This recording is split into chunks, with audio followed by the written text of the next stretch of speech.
Fui design pet. I don't know what that is. That's French, Daddy. It's German. Is it? You're but joking. Not the way I pronounce it. Is it German? It is it? Yeah, I think so. I didn't know. I'll have to Google it. I think he was.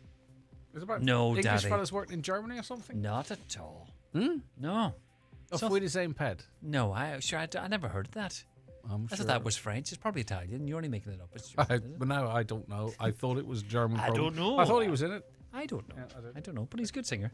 How are you anyway? Fine. Good. You all set for the programme? Yes, ready to go, Gooch. Okay, I'll let you go then. Well, listen, have a good day. You too. Chilly out there. Wrap up. How was the roads coming for you? Fine.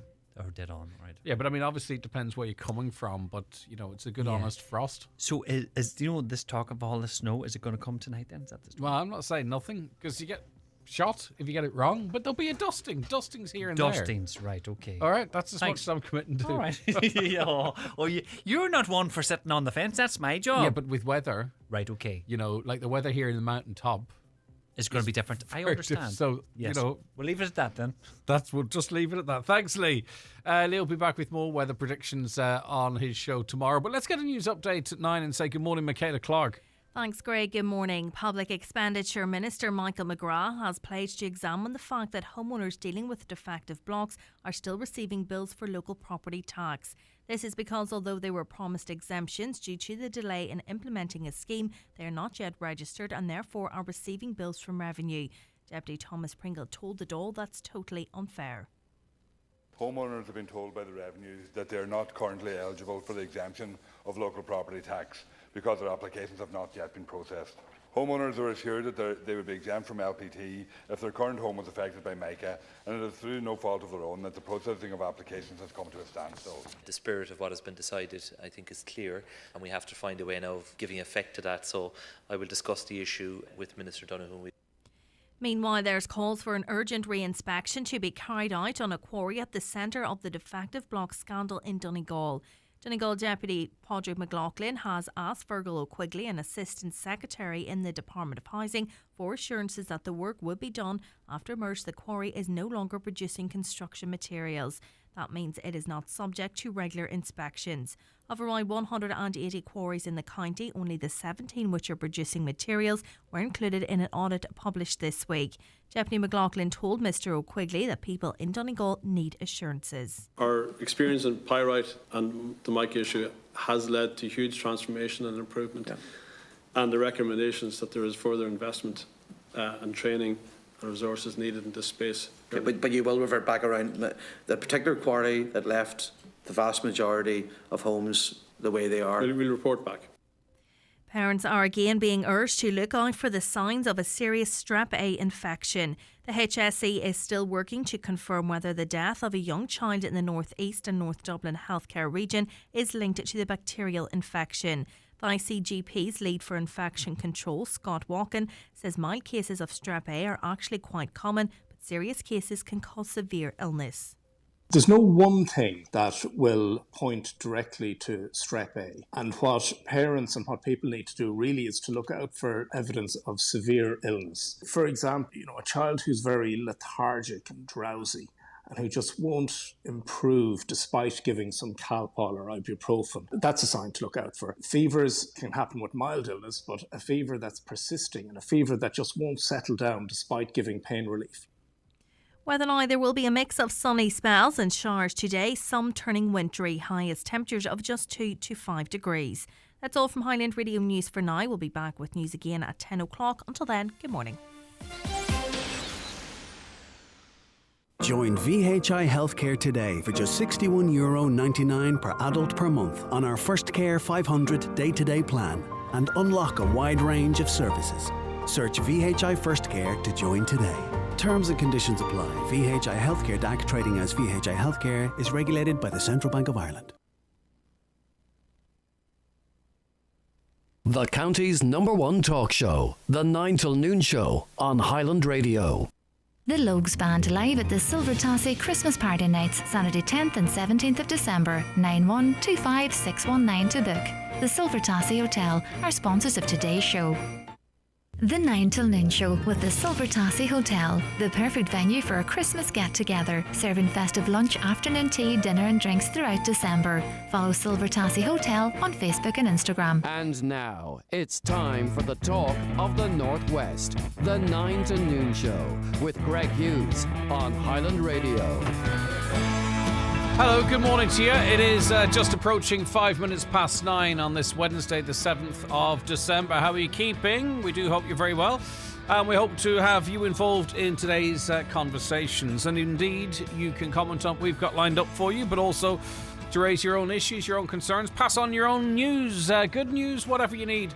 Some help with even 086 60 25,000 WhatsApps and text to that number 086 60 25,000, or give us a call on 074 91 25,000. Emails to comments at highlandradio.com, and of course you can watch the show right now on YouTube, Highland Radio Ireland, on our Facebook pages, or indeed on our website highlandradio.com. Let's look at the newspapers this morning, and we'll start with the Inish Times. 9-year-olds receiving counselling due to mica. Children in Inishowen as young as 9 affected by the defective blocks crisis have been undergoing counselling.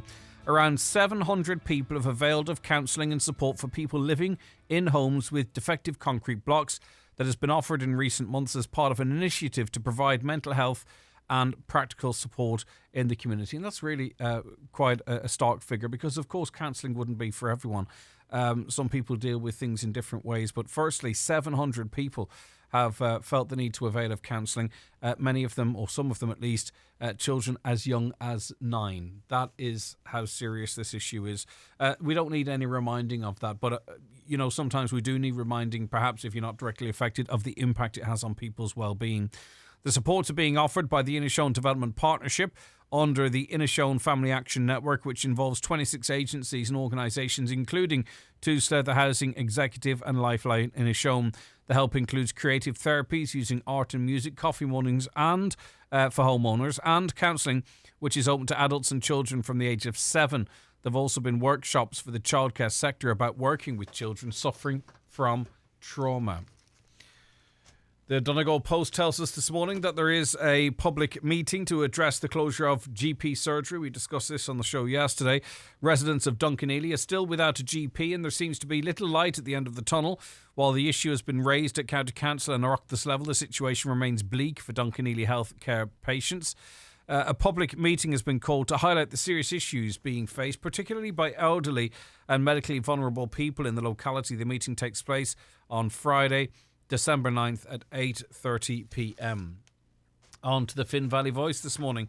They tell us that Donegal County Council is to hold a special workshop later this week to tackle the problem of organised begging.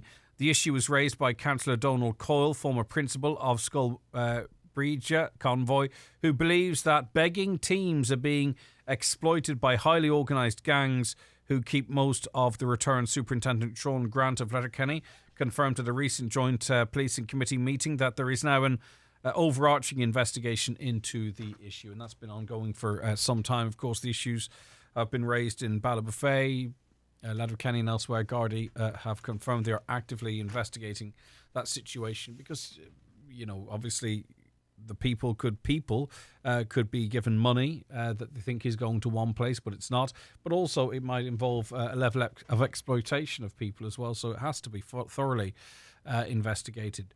The Irish Independent, I think there's a responsibility in the media to cover the Strepe situation in proportion. That's what we tried to do on the show yesterday.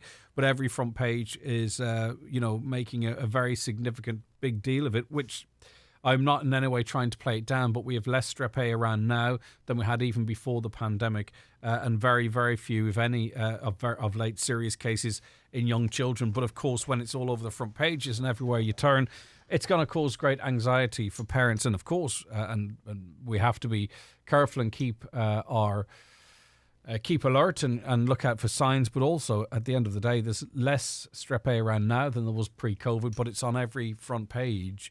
And it's going to scare the living daylights out of people. I think we should be informed. I'm on about me as well. We should be informed, but not to the point where they're trying to scare us. And unfortunately, it seems that's the case in a lot of the papers today. Do they really care about it? They didn't care about it pre-COVID. They're very worried about it now, though, because you will see this, you'll get a bit scared, and you'll pick up the paper. And I'm not saying that's the motivation, but that's what will happen. Parents, doctors and schools are being urged to watch out for signs of strep A, which they always have been, a bacterial infection which can cause serious and life-threatening illness. The HSE has confirmed it is investigating the death of a 4-year-old, which may be linked to invasive strep A infection. It's one of a number of things that's been investigated in that case. 2 adults aged over 55 have already died here this year after the bacterial infection invaded their blood, deep muscle or lungs. The death of the child from the HSE area covering the northeast and North Dublin follows an increase in cases since in October. During the time, 4 children aged under 10 have become infected. The deceased, but all of those recovered. The deceased child's close contacts have received preventative antibiotics. It comes in the wake of the death of a 5-year-old, Stella Lily McCorkindale, in Belfast on Monday. And what those families must be going through is just absolutely horrendous. Stella died from the severe form of the bacterial infection and was the 9th such child fatality in the UK. On to the Irish Times now, and suspension of teachers' career breaks considered. Many people in the general population may not have realised that teachers were entitled to such breaks. Let me read more. Career breaks for teachers could be suspended under plans being considered by the government amid a shortage of qualified staff in schools. Many primary schools say they are struggling to find substitute cover, and second-level schools have complained of acute challenges in finding qualified teachers for key subjects. You know, you do wonder, there is everyone has their views and we allow people to express their views here. But, you know, there has been years and years of teacher bashing. Anytime, it's a little bit like cyclists, you know. Anytime teachers are mentioned, you will get the majority of people, it seems the majority of people motivated to text into a radio show, let me put it like that, who criticise teachers. They talk about how, the long holidays and they have it handy and what are they complaining about. And you do wonder if that incessantly over the years, teacher bashing, has that contributed to fewer people taking up teaching? I wonder. I'm only asking the question. Anyone out there, maybe it put you off, let us know. 086 60 25,000. But now, you know, those of us, and it weren't I that I recall, those of us that teacher bashed, are we reaping what we are sowing now? Our children struggling to find educators because we've spent generations giving out about teachers and you know, making them use Irish names on social media. I don't know. Is it a factor, do you think?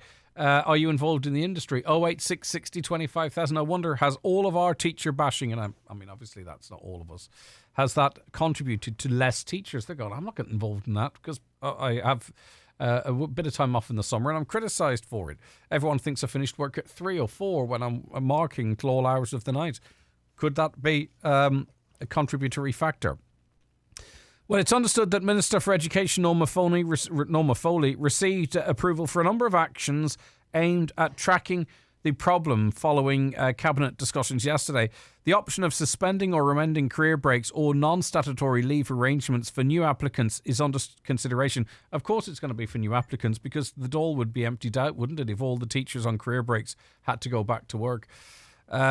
So I was waiting for that line, and there it is. A teacher can currently take a career break for a year or more, which can be extended subject to approval for up to 5 years at any one time or 10 years in the course of their career. Figures indicate around 2,375 teachers are on career breaks.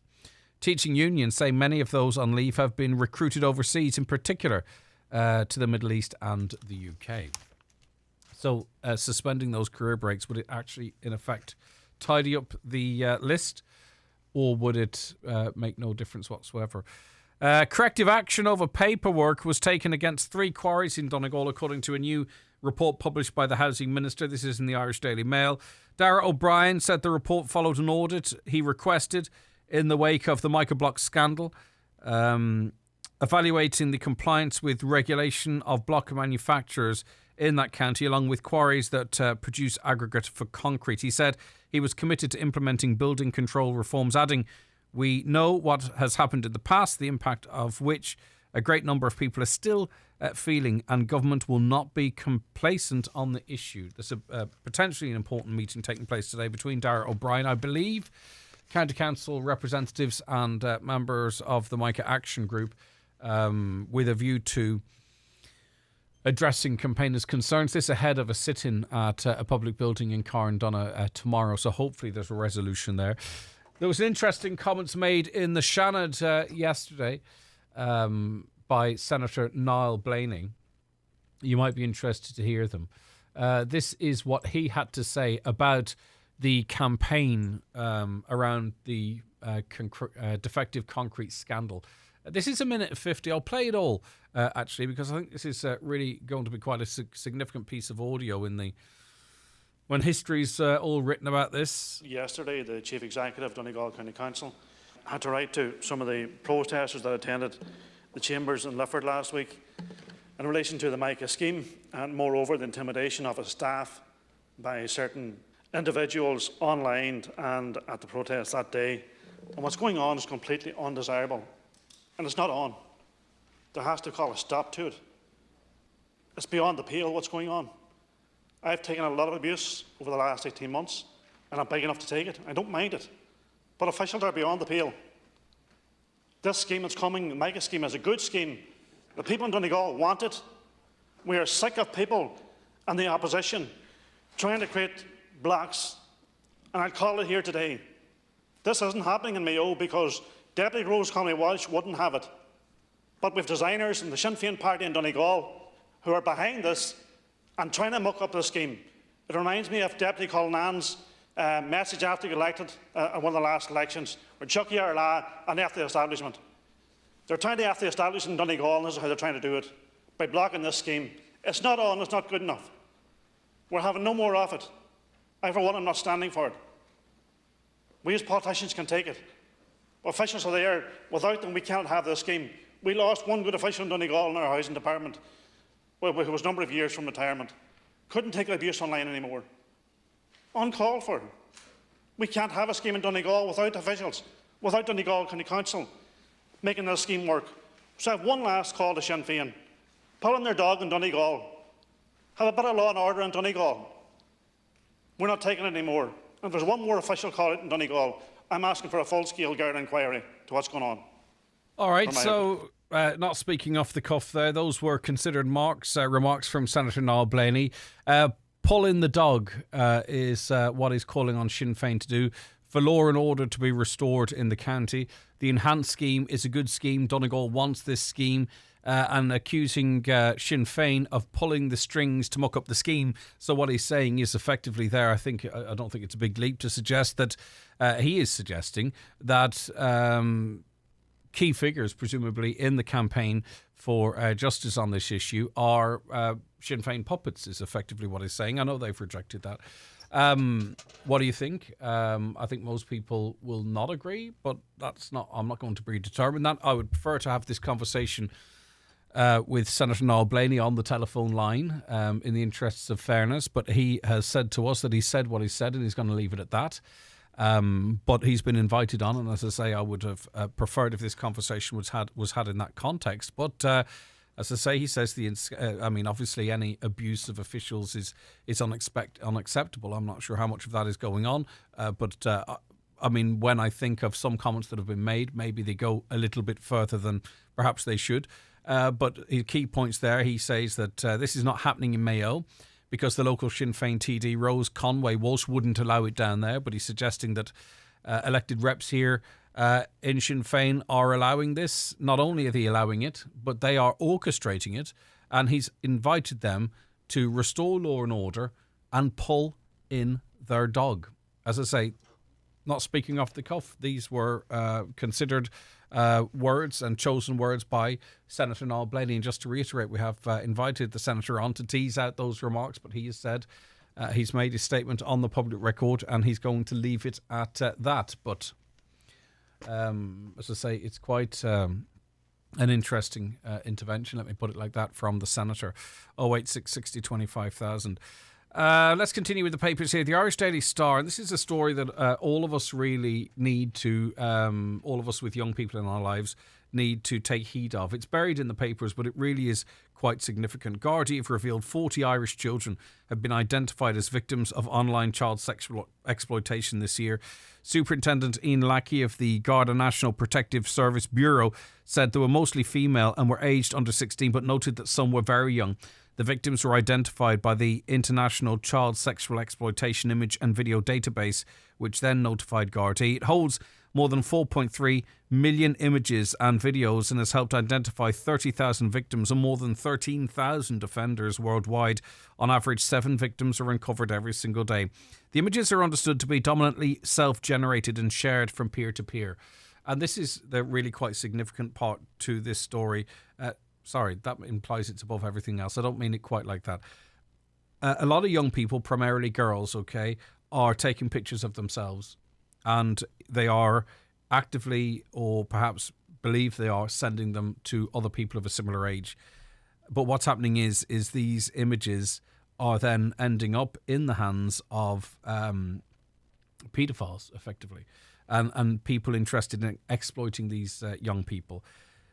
So what we can do, we can make sure that our young fellas, let's put it like that, I think primarily maybe are seeking these pictures or receiving them, not exclusively, but maybe for the most part, and our young girls and our young boys taking them of themselves.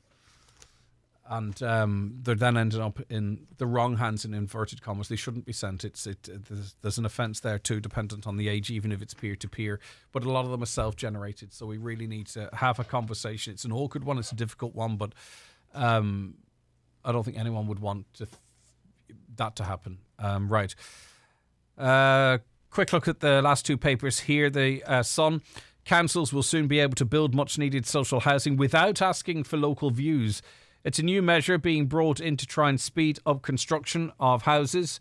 It comes as the government expects up to 12,000 homes could be freed up by new rules to clamp down on the number of Airbnb-style short-term lettings. But in terms of social housing, planning laws will be out the window. Now, I wonder, would that apply to developments where there's only a proportion of it social housing? I wonder, could that end up being some sort of a workaround? I don't think... I think people recognise...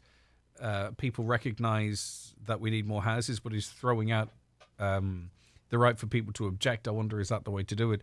Finally, in the Irish Daily Mirror, mothers-to-be can look forward to bumper maternity leave payments of potentially €450 a week under new plans. It's one of the payments the Social Protection Minister is looking at linking in line with what has been paid into the PRSI pot. Heather Humphreys will tell Cabinet colleagues at their weekly meeting this morning that the new pay-related benefit system is designed to support people who've worked hard all their lives, paid their PSRI and contributed to the system. She's looking to maternity leave to be bumped up to €450 per week. All right, good morning to Kate, Rosemary, Alice and Michael watching online. You can join them on our website, highlandradio.com, on YouTube, Highland Radio Ireland, or across our social media pages. We are going to be talking to Dr. Martin Gormley about a shortage of post-primary school teachers in Donegal and in what areas and what positions might be available. That's after we take a break. And we go into the break with a reminder of our wonderful competition we have thanks to our show sponsors this week, the Silver Tassie. Good luck if you're entering.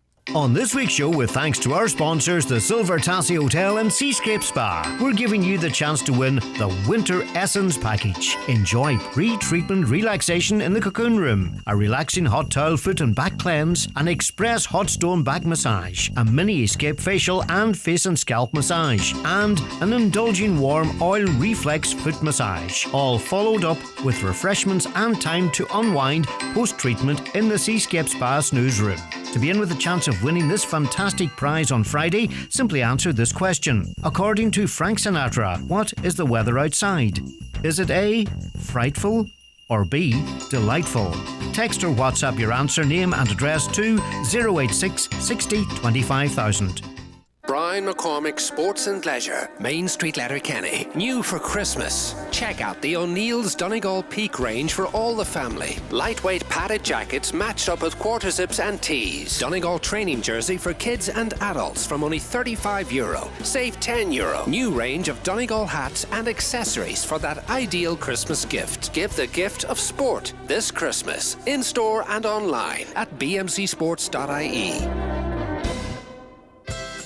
Thinking of changing your flooring for Christmas? Why not see what Floor at Letterkenny have to offer, including a large selection of solid, semi-solid, laminate and click vinyl wood flooring, together with a fantastic choice of parquet herringbone flooring, all fitted and tailored to your needs. So don't delay, visit florit.ie today. From the smallest shrub to the largest tree in an awkward place, Donnelly Tree Services provide a complete range of tree surgery services. Whether you need to remove a dangerous tree or some nuisance branches, Donnelly Tree Services have the experience and expertise to carry out tree surgery to the highest of professional standards. Call 083 005 9939. Donnelly Tree Services, Donegal. No job is too small, no tree is too tall. Ní gá mór an a dhéanamh chun virus cosúla COVID an flu agus virus eile an gíomhre a thiachant. Ná déon darma den a rudí simplí. Cosúla de lábha a ní, cap measc, os go faoin oige, 5 vaccine agus teandálóg. Agus fansavália má tá tú tín nó má tá symptomart. Tá is a gun gnaibrín na céimena simplí seo. Déana níos iirecht an lábha nuachtar a oil ar COVID, an flu agus virus eile an gíomhre. Fógra ó rialtas na hÉireann. Candles, lanterns, Christmas trees, decorations and all types of lights. Everything you need for Christmas. Experience the magic of Christmas at Cooney's. Our biggest and best Christmas shop has outstanding value on lights and trees. There really is something for everyone at Cooney's Letterkenny Retail Park. It's the Right Price Tiles and Wood Flooring 70% off sale. Get up to 70% off on all your purchases. Up to 70% off all tiles, all wood flooring, all bathware. Everything's reduced in store. The 70% off sale at Right Price Tiles and Wood Flooring. Stores nationwide. Sale extended until Sunday.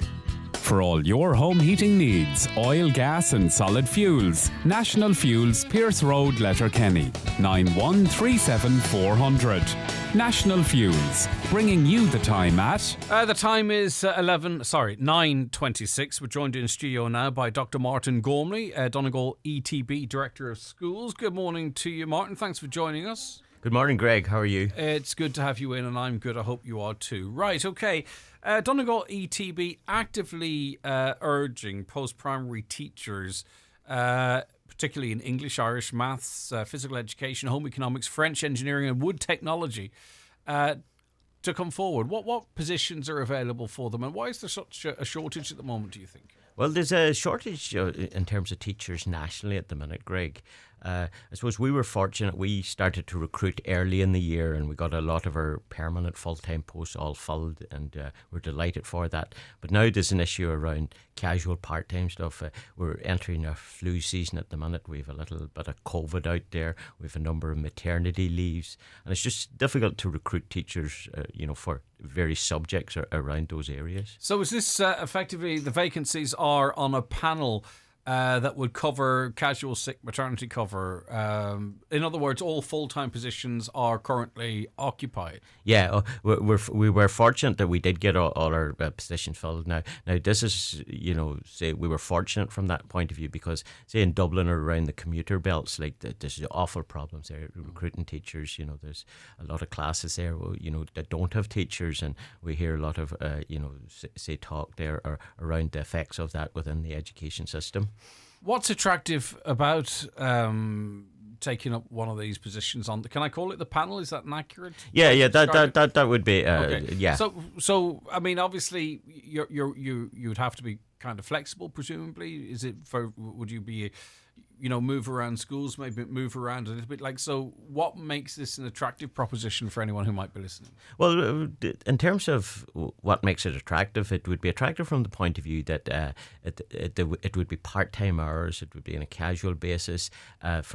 We manage 15 schools, so therefore, there would be options there around, sharing some of those hours between schools, etc. So it would suit somebody that wasn't looking for possibly full-time work. The other thing it would suit is, say, some people come back into the county there, say this maternity leave covers there, and once you get into the county here and maybe you get a foot in the door and you establish a reputation as a good teacher.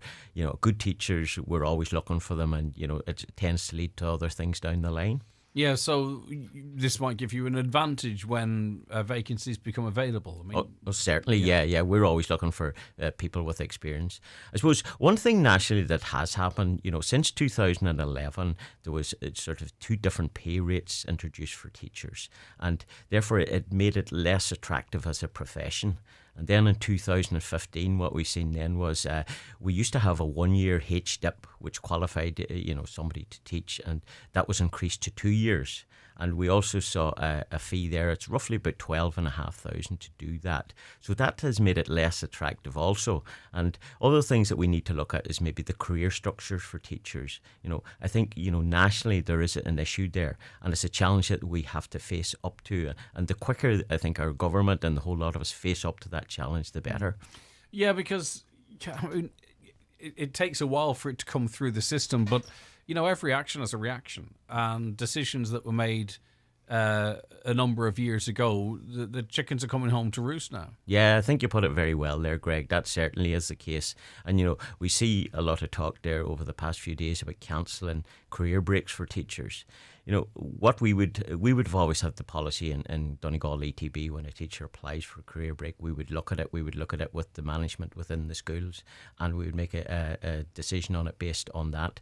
But, one of the things about career breaks is teachers apply for career breaks for various reasons, and one of those reasons often are maybe they might have an elderly parent who there's a care requirement. There might be, say, a partner who is experiencing health issues. There might be childcare issues, and if we've a very good teacher who wants to take a career break or needs to, I would always be of the opinion that if we've a very good teacher, we want to hold on to them, but it might be good to let them out for a few years to solve that family issue or challenge that's facing them, and they're back in again there and they're top of their game again, and we've a very good teacher. But unfortunately there is always an element of an information war going on, so to speak, because if I read the newspapers today, or a lot of people picking up the newspapers today, I hope I think a little bit more critically, will think, right, here we go again. The teachers dossing, not working for 10 weeks. There's no reference as to whether they're paid or not. Of course, that information is excluded. So teachers are at home for 10 years, drinking cappuccinos, watching Homes Under the Hammer. It's nothing to do with poor decision-making in the mid-teens of this century. Do you know what I'm on about? So rather than maybe saying, right, maybe we made some mistakes in the structure of the career of teachers, what we'll actually do is say, look over there, it's teachers dossing at home. Well, that would be very disrespectful of teachers. But because, yes, you I see it being picked Go up on on Twitter, the media. Yeah, you know what I mean? You'll see what people are thinking. Yeah, but I would be familiar with the teachers and the work that they're doing, and teachers delivering classroom. Classrooms are difficult places at the minute, and there's so many issues there in the classroom. Not alone that, there's so much work to be done in terms of preparing lessons for delivery, and then there's a whole emphasis on assessment and the amount of work that's involved in assessment. Looking at students' work, grading them, trying to encourage them, giving them formative feedback. It's a real challenge there. So the perception there that teaching is a handy number, it certainly isn't a handy number, because like I'm right bang in the middle of it there, from talking to principals, teachers on a daily basis, and I see the issues and the challenges and the work that's involved in it. And teaching is a special vocation. And what we're looking for, when we look for it in a teacher, is somebody who's a good communicator. That's the first and foremost. The second thing then is they're top of their subject game, and the third thing that we look for is somebody who's passionate about what they're doing. Yeah. And and you have to be passionate in that classroom to survive alone. How much do you think teacher bashing, particularly in the media, would have on recruitment? Do you think it's a factor? Do you think it's an element? I mean, it's something that can't be measured. But you talked about some of the policy decisions that have been introduced. But I wonder if, people might go, oh, I'm not going to, because every time it's the summer, I'm going to have to deal with. I mean, could that feed into this? Because I think maybe some of the population's attitude towards teaching, right, is and then you talk about the working condition. You add all that in. Is it worth it? Some might say. Do you think it's a factor at all? Well, I think it doesn't help the status of the profession. Yeah, that's, like if you're trying to attract a young person into teaching, for example, there's a 4-year degree now they have to do, and then if you take on top of that the professional masters for education is another 2-year. And then you get that whole sort of teaching bashing on top of that there. All of those things don't help. But, I think this would be a much different country if we didn't have good teachers. We need good teachers. That's what we want. And we want teachers on top of their game. And we want to attract the best. Well, when we we've seen firsthand recently, sadly, the impact on children and their education when there isn't face-to-face contact between the teacher and so we have very recent evidence of the consequences of that. I want to go back to a couple of things, but just of the I think it's about 2,500 teachers that are on career breaks, and you painted this picture of some caring for their elderly mother, and I'm sure that happens. What percentage of them, though, maybe are in Dubai or Australia or elsewhere, Britain? Well, I can only speak from Donegal Education and Training Board and our 15 schools. Very few of the teachers on our career breaks at the minute. I would say I could count it on one hand the amount of teachers that would be in Dubai. Simple answer. Yeah. And the other thing I would say, Greg, is when 1 or 2 teachers have travelled and have come back, they'll come back enhanced in terms. Yeah. Oh, they certainly are. They certainly are. Right then. So what do you believe then? You've already mentioned it, but I wouldn't mind just recapping it. What then do you think needs to change to make teaching a more attractive proposition? So in other words, we have this conveyor belt of teachers. What needs to be undone maybe rather than done? Yeah. Well, I think first of all there needs to be a root and branch review. Now what I mean by that there is I'm talking about the Department of Education, the management bodies, the teachers' unions, the senior management within schools, the principals, deputies, getting together with the higher education and further education colleges who offer, say, teacher qualifications, and reviewing what needs to be done in terms of addressing it. I think little things that could be done, first of all, is I think we need to look at the PME, the 2-year thing, and the cost of it. Like after you coming out after doing a 4-year degree, 12,500 to do a PME. That's not very attractive. So I think if the student was to pay 1 year and the government was to look at paying the 2nd year, I think things like that there would help. I also think the career structure within teaching needs to be reviewed. Okay, we have teachers and then we have what we call poster responsibilities and we have deputy principals and principals. But I think, we need to look at the whole things about heads of department. We need to look at the roles and responsibilities, the roles, and have more of those opportunities for teachers to enhance themselves and their profession. Can you ask Mr. Gormley why, though, these available teaching posts are only advertised on the ETB website and not nationally? My 2nd-year daughter has been without an English teacher for weeks. Another teacher left to take up a new post elsewhere and now is back part-time teaching. This might not be an ETB school, by the way. Teachers in all schools seem to come and go as they please. At least 23 free classes every day. God help the exam students. That comes in from Elaine. Obviously you could argue your social media is national, but how actively are you trying to recruit for this panel? Well, we would be actively recruiting all the time. Social media is one avenue we use there, but we would have, put word out through the various ETBs and the network, and principals and deputies have a wide range of contacts, and if a teacher becomes available, they know about it, and there's a circle and a network. But is it possible that maybe more could be done to even, they say never waste a good crisis. It's very difficult for a teacher to feed themselves and live in Dublin or other cities, for example, that Donegal becomes a more attractive proposition for those that want to pursue their career.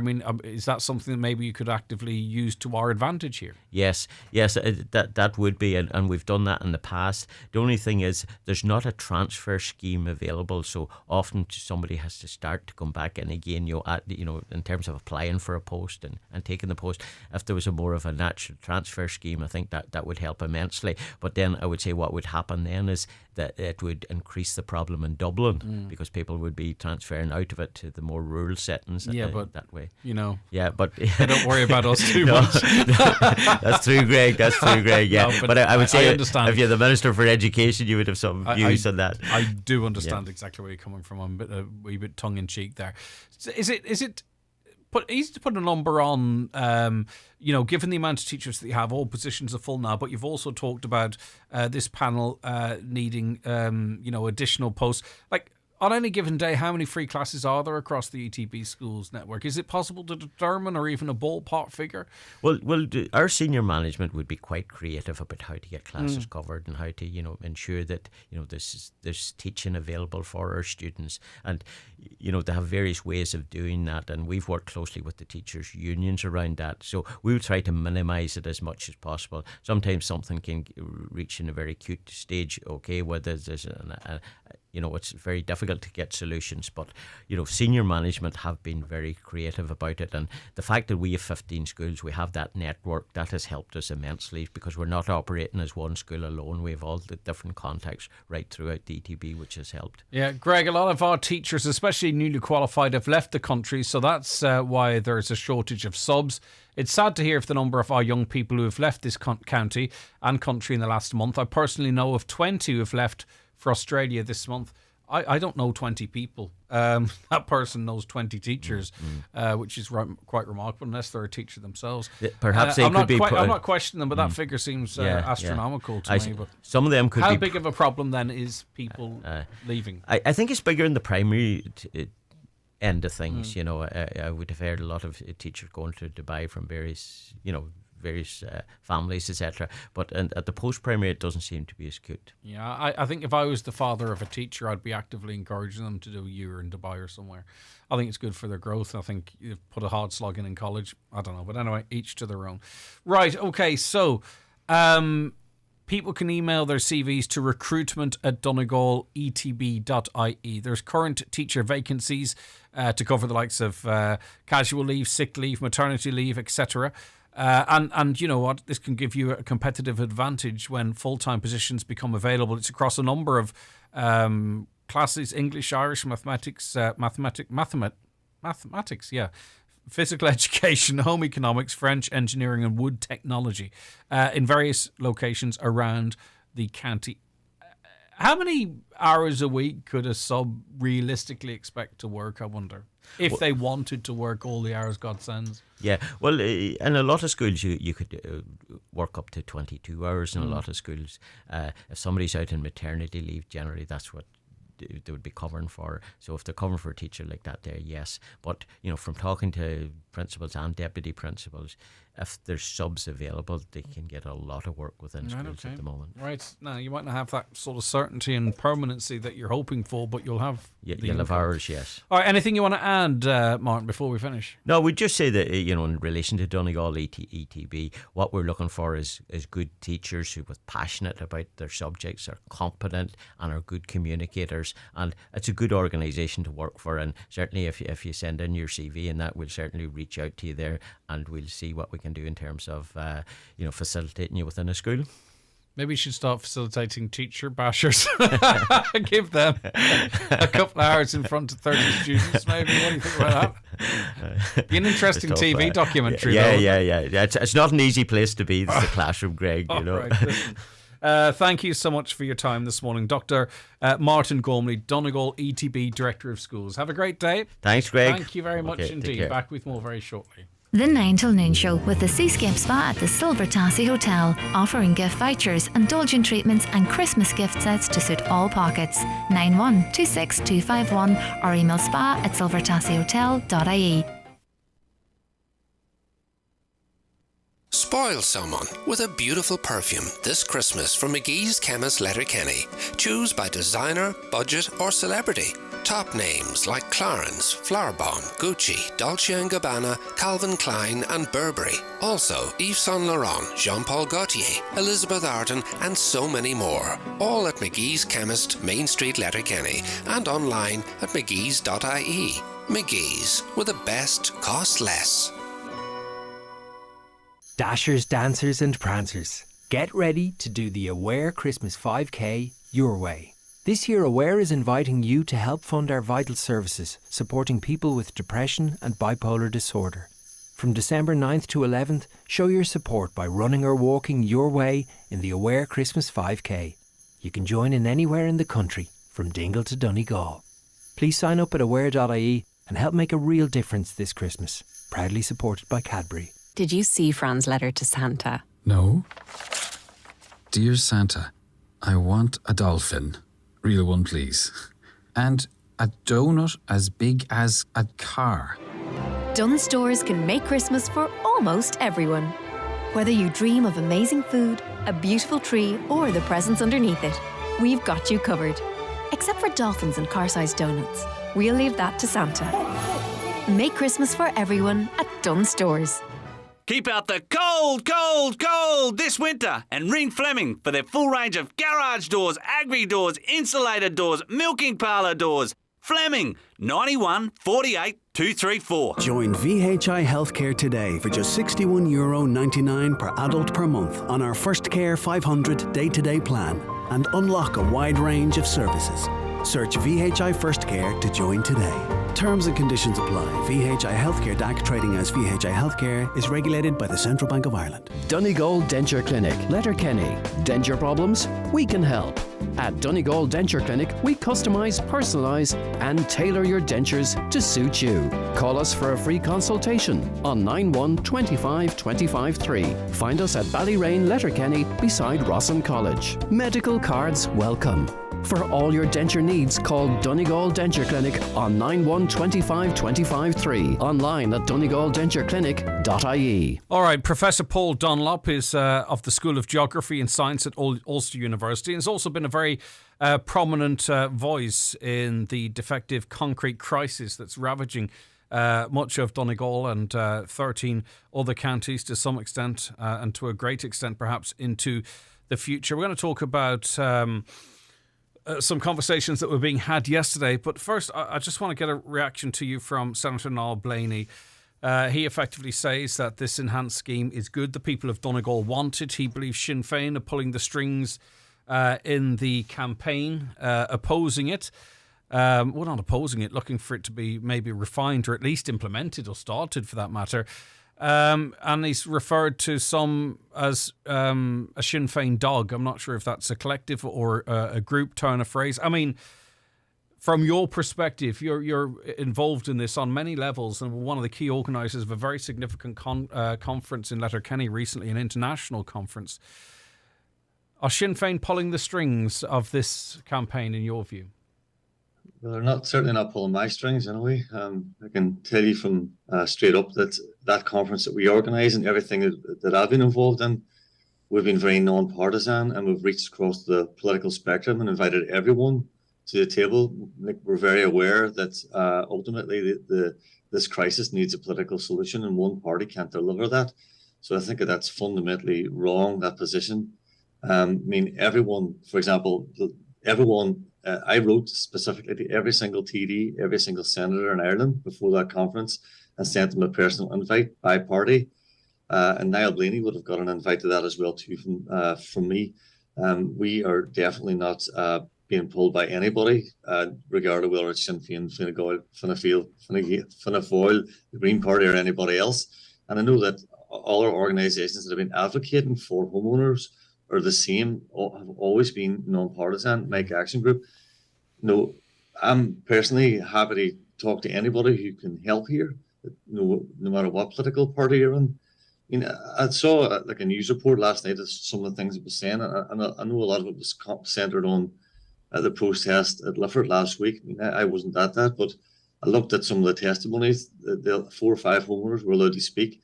I just saw desperate people talking, looking for help. I didn't see anybody rabble-rousing, and these people, and we spoke to some of them on the programme, they are normal people at their wits' end. Their lives are destroyed. Their mental health is in tatters. Their physical health is also suffering. And they are being left with absolutely nothing. They're not part, as far as I can determine, of some sort of a conspiracy or some sort of a cult. These are free-thinking people who are screaming from their own personal circumstances in absolute desperation. I mean, we our international delegation went and visited homes in Letterkenny and Ashown and around Buncranock, around Carndona, that area. And I'm telling you, it was absolutely shocking, the conditions that people were living in. And like, we're in a way a bit desensitized because we're surrounded by it, living in Donegal, but it was very interesting to have a new perspective when people international team of scientists who are looking at defective homes elsewhere, coming and saying, these are the worst homes I've ever seen anywhere in the world, and being absolutely appalled and shocked at that. And they have a public representative who's based in Donegal who should really be looking after Donegal people, saying things like that's really wrong. I don't think Leo Varadkar, Micheál Martin and others visited these homes, expressed their shock and disappointment, promised to do something. I don't think they did that at the behest of Sinn Féin. They did that because they had to listen to the people of Donegal who descended on the capital and other elements of this campaign. I mean, I've personally speaking, and I would love to have this conversation with the senator, but he's not making himself available. Like, I've not been hoodwinked, I don't think. I don't see any political party pulling the strings in this. That's me being completely honest, and I've covered this quite extensively, and I haven't seen... I mean, it's very easy in opposition to say, we'll fix everything and we'll throw money on it. I've my own reservations about whether that will ever happen, which is somewhat far removed from believing that one political party or other is pulling all of these strings. I mean, the reason why you didn't see it is because it's not a real thing. It's just not. It's not reality. The reality is that we have anybody who's been trying to do anything about this has reached across the political spectrum, because we realise it needs a political solution, and one political party cannot deliver this. Take a look at Fine Gael and Fianna Fáil's attempt at doing this. I mean, they've had two terms of government, 2 times to get a scheme right, and we're still yet to see the second version of that reality on the ground. But from what we understand of the detail of that, it's not going to deliver 100% redress. So I just absolutely would love to hear the evidence for this conspiracy, if you would like to come on and explain that. But I can tell you from me and anybody that I've worked with to try and deliver solutions and get a really deep understanding of what's happening, we have been non-partisan at every step of the way. We heard of this government audit into quarries in the county yesterday. It found a level of formal non-compliance with regulations. Firstly, what's your view on this audit? Was it widespread enough? What was looked into? It seemed to be, just 17 quarries. And was it paperwork they were looking at? What's your take on it? Paul?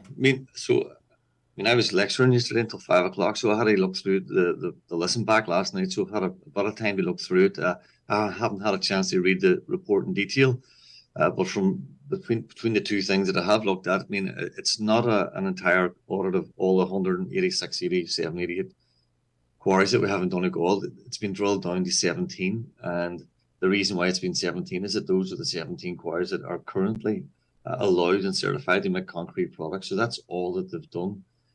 So it's not, it's not a survey or an audit of every quarry in Donegal. It took a long time to get that out on the record, actually, from listening to the conversation last night. And it's also not an audit of anybody who's caused any issues in the historical issues. Like, so there's no legacy surveys there to try and understand what happened in the past. So I think it's a very limited scope. Is this a useful exercise in that if your home was affected by defective concrete and it's about to be rebuilt, that you can have some level of assurance that the materials you're buying from the current active quarries are providing materials up to an acceptable standard? Is it useful in that space, at least? Well, I think what it was useful for is it showed you the process of surveillance that's there now. I haven't had a chance to see enough of the methodology that the what's it called, the National Building Control Office in Dublin did. I haven't had a chance to drill down to what their methodology is, because that's a really important thing for people to understand. Like, what is it they did? Did they just go and say, can you please show us your certificates? And, actually your certificates are out of date, so therefore you need to get your certificates back in date again, and then that's you good to go. I looked at it last night. There was a certain level of testing that was going on by the Geological Survey of Ireland, who said that they did test stockpiles and showed that the current operators all sat within the current limits, SR16 and EN 12620, which is really good. So there is a level of oversight that's happened with the current operators that are okay. What I'm not really clear about is how they went about doing that in detail, because it lacked a lot of detail. You have no idea who the operators are. No one was named. What happens if a quarry opens up tomorrow and starts selling concrete? They're not part of this audit. Will they be audited within a certain time frame and captured by this whole process? I mean, it was interesting. One of the interesting things I think that's come out of this is that now people can go back and look through that recording and find out the sort of multiple levels of things that are meant to be happening and who's doing what. And it's not very coherent from what I could see. NSAI are doing one thing. They do an audit annually that they said. Geraldine Larkin was in there talking. She's the CEO, talking about this audit that they do every year. And I'm going, well, if they audited everybody every year, then how come we ended up with a complete concrete fiasco? Well, maybe the auditing needs auditing. Yeah, possibly. And again, what are they auditing? Just, have you got your paperwork in place? Show me your papers. Do they go in and do any detailed petrographic tests of quarry faces? I'm pretty sure they don't. From what I could see last night, I mean, they all said, Geological Survey of Ireland were there, and they had a really critical role in this, and I think that they did a good job. But they said, look, we only respond as an arm of the state to, if we're asked, we'll come along and help. There's nothing mandatory for them to be involved in testing quarries. And when pushed towards the end, Port McLaughlin eventually got it out of that committee hearing that the quarry that has caused most of this issue, or is at the centre of it all, has yet to be tested by anybody. And Geological Survey of Ireland said that they didn't even get through the gates of that. So, I think the whole level of detail here needs to be teased out over the next few weeks to find out actually who's doing what's doing what. There's a lot of bouncing back. For example, Owen McGrath said, once it stops becoming a rock, that's mud. And once it gets mixed into concrete, that goes on to somebody else. And then somebody else will go, well, that's not our part. That's to do with the factory operations. That goes over to them. There was a lot of, for anybody who's never seen anything like this, or not understanding market surveillance, it's a difficult watch. Particularly for me as well. It's not my area of expertise, but I was extremely interested given the nature of the research that we're going to be doing. If it's difficult for you, I stand no chance. Right, we'll see how things progress then over the next couple of weeks. Thanks for your views on both, Paul. We really appreciate thanks, it. Greg. Have a lovely morning.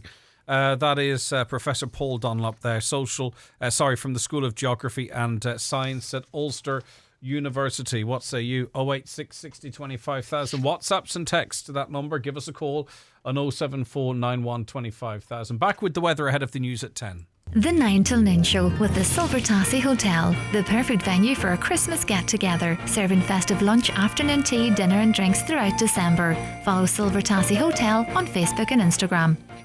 For great fuel deals, contact Gortley Sales and Hire. Large sacks and trailer loads of logs. Also briquettes, coal, kindling and gas, with free delivery locally. Contact Gortley Sales and Hire in Letterkenny on 9126276.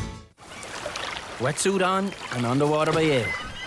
Aprons on, breakfast orders in, conversation flowing, loving every second. Every day is different. There's always new faces. It really suits me. It fits my schedule. I can see friends, do my yoga, balance work with life and enjoy both. My career in tourism works for me. And mine works for me. Get a career in tourism that works for you.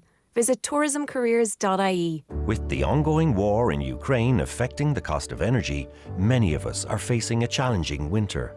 Through Budget 23, government is introducing a range of supports to lessen the financial impact on families, households and businesses, and will continue to monitor the situation in the coming months to protect those in difficulty. It's important that everyone stays warm and well, but where safe and possible to do so, reducing energy use can also reduce bills. Changes like turning your thermostat down by 1 degree and considering how often you use energy-intensive appliances like tumble dryers can make a big difference. For information on available supports and energy-saving advice, visit gov.ie/reduce your use. Brought to you by the Government of Ireland. Don't sleep in and miss the very latest beds and mattress offers from dfibeds.ie, Ireland's leading online bed and mattress retailer. You'll get a comfy Irish-made mattress, upholstered base and headboard from an amazing €229. Check out the full range at dfibeds.ie. Delivery free and guaranteed to you within 7 working days. DFI Beds. Sleep well, live well.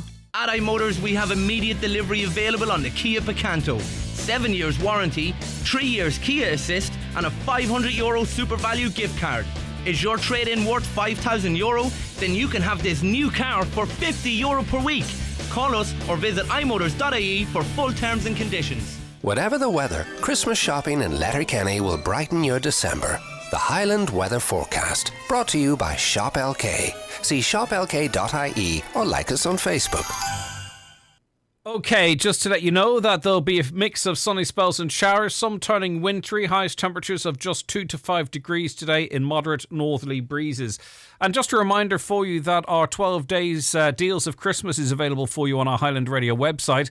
There are great offers from Centra in Buncrana, 30% off Kate and Pipper at Deirdre's at the Diamond, Carndunna, 20% gift voucher at GMG Stone, 10% off at Letterkenny Driving Range and Shop, afternoon tea and winter essence package offer from the Silver Tassie, and 30 quid off online oil orders at o'donnellsfuels.ie. Those are just those that are available now. More to be added, of course, over the next few days. But check them out. You can save yourself some money on our website, highlandradio.com. We'll be back after the news and obituary notices. Live, on air, online and on the Highland Radio app. This is Highland Radio News. Good morning, it's 10 o'clock. Donald Kavanagh at the Highland Radio News Desk. It's hoped new contracts will see hospital consultants paid up to €250,000 will attract more people to the profession. Cabinet is likely to agree to new plans that would see senior doctors working at least 37 hours a week, Monday to Saturday. The new contracts will be offered to all new entrants, while existing consultants will be asked to opt in to the system. The Health Minister says he believes it'll boost the number of senior doctors working in public hospitals. Public Expenditure Minister Michael McGrath has pledged to examine the fact that homeowners dealing with defective blocks are still receiving bills for local property tax. This is because although they were promised exemptions, because of the delay in implementing a scheme, they're not yet registered and therefore still receiving bills from revenue. Deputy Thomas Pringle told the Dáil that is totally unfair. Madam Sir, due to the delay in processing applications for the defective concrete blocks grant scheme, homeowners have been told by the revenue that they are not currently eligible for the exemption of local property tax because their applications have not yet been processed. Homeowners are assured that they would be exempt from LPT if their current home was affected by mica, and it is through no fault of their own that the processing of applications has come to a standstill. The spirit of what has been decided, I think, is clear, and we have to find a way now of giving effect to that. So I will discuss the issue with Minister Donoghue. You can hear that in full exchange on our website, highlandradio.com. Politicians in the north will attempt to get the Stormont Assembly back up and running today. They'll try to elect a speaker for a fifth time at midday. However, it's likely to end in failure, as the DUP isn't expected to change its position on refusing to facilitate power sharing over issues it has with the Northern Ireland Protocol. Today's vote is being prompted by delays in homeowners receiving a £600 energy credit.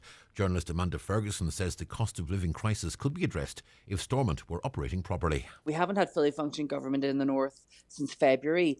If a devolved government had been in place from then, fully functioning, it could have rolled out the programme by now. I don't think anybody would disagree that it could have done that with the support, obviously, and the financial lever comes from Westminster.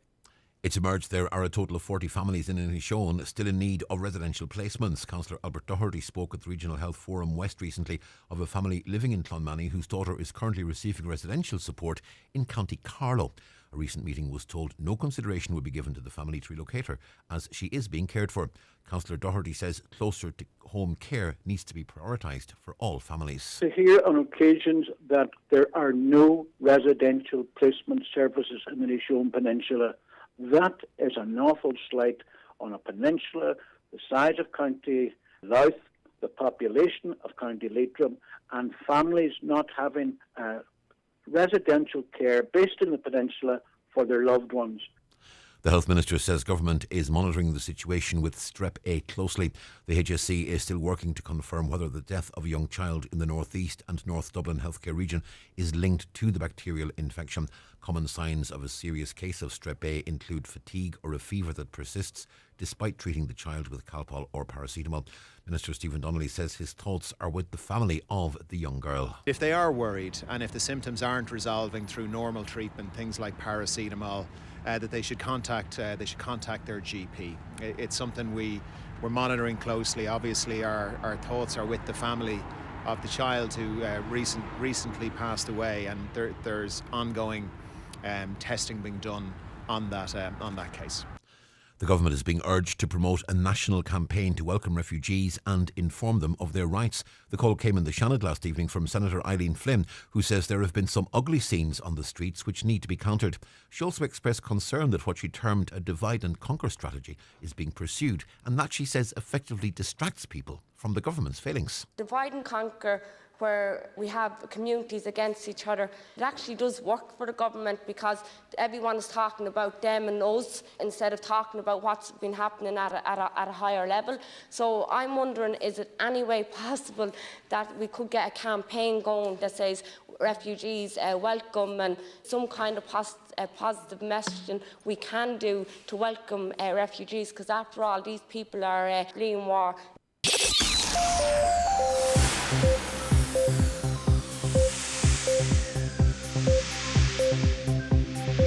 Well, the forecast and Met Éireann tell us this morning it'll be cold and frosty with some icy stretches and some fog patches persisting in places. A mix of sunny spells and showers going through the day. Some of those showers will turn wintry later in top temperatures of just 2 to 5 degrees Celsius. Moderate northerly breezes. Tonight we'll see clear spells and scattered showers, some of them becoming wintry, particularly over higher ground. Toward dawn, a band of rain, sleet and snow will push in from the north. Widespread frost and ice overnight, with lowest overnight temperatures -4 to 0. Some patches of freezing fog developing as well. It'll be an icy start tomorrow. A band of rain, sleet and snow continuing to track south. Some accumulations of snow are likely tomorrow. That could lead to some hazardous driving conditions. Bright spells and scattered wintry showers following. Maximum temperatures tomorrow just 0 to +3 degrees Celsius in light north or variable winds. That's Highland Radio News. Back with more at 11 o'clock.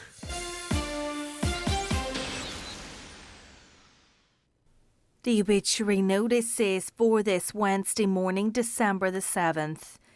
The death has taken place of Maureen Murphy, née Regan, Mattapaws, Beechwood Avenue, Letterkenny, formerly of Clonlumney, County Roscommon and South Africa.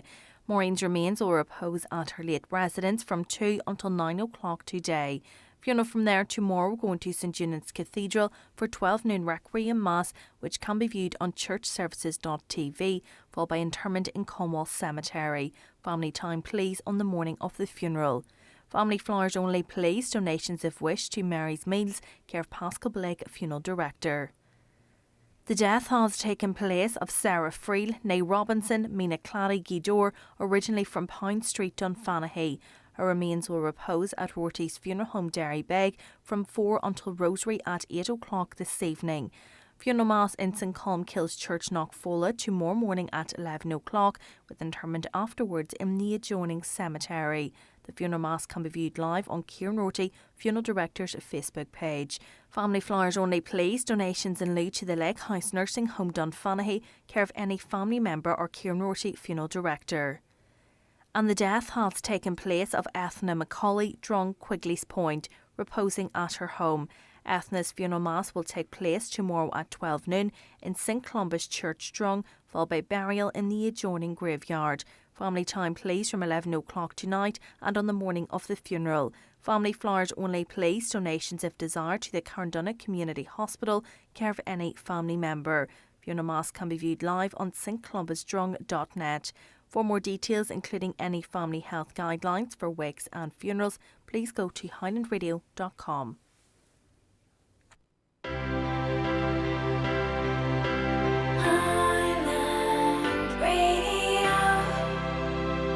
All right, we've a little bonus competition running for you on the show over the next couple of weeks. We call it Say What, where there is a piece of programming from Highland Radio. A word is beeped out. You just simply have to guess the word. It's for a bit of fun.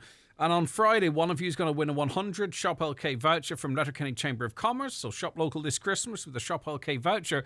It's the perfect Christmas gift, right? So all you have to do is listen to this piece of audio. Tell us what word is beeped out. Text it plus your name and where you're from. to 086 60 25,000 or WhatsApp it either. Here's the piece of audio. What word is missing? Don't go away because we have got an absolute of a second hour. It's the Monday night sessions on Highland Radio. All right, what word is missing there? You could be in with a chance to win a Shop LK voucher. If no one gets it today, I'll give a clue for it tomorrow. We've already got one person in the draw. We'll also hopefully give away one entrant into the car draw as well as a wee bonus for the person that wins today, if they win today. So what word is missing? Have a listen to this. Don't go away because we have got an absolute of a second hour. It's the Monday night sessions on Highland Radio. So that is Paul McDevitt there. What word is missing? Text the word plus where you're from and your name to 086 60 25,000. WhatsApp it either. Right, one more play as we head into the bingo numbers. Don't go away because we have got an absolute of a second hour. It's the Monday night sessions on Highland Radio. It's time for NCBI Bingo on Highland Radio. It's Wednesday the 7th of December. You're playing on the blue sheet. The reference number is S3. It's game number 49. The numbers are 5, 34, 90, 33, 81, 44, 54, 24, 18, and finally 19. Phone your claim to 9104833 before 8 tonight, leaving your name, contact number and the name of the shop where you purchased your book, and we'll call you back the next working day. Get all your NCBI bingo information at highlandradio.com.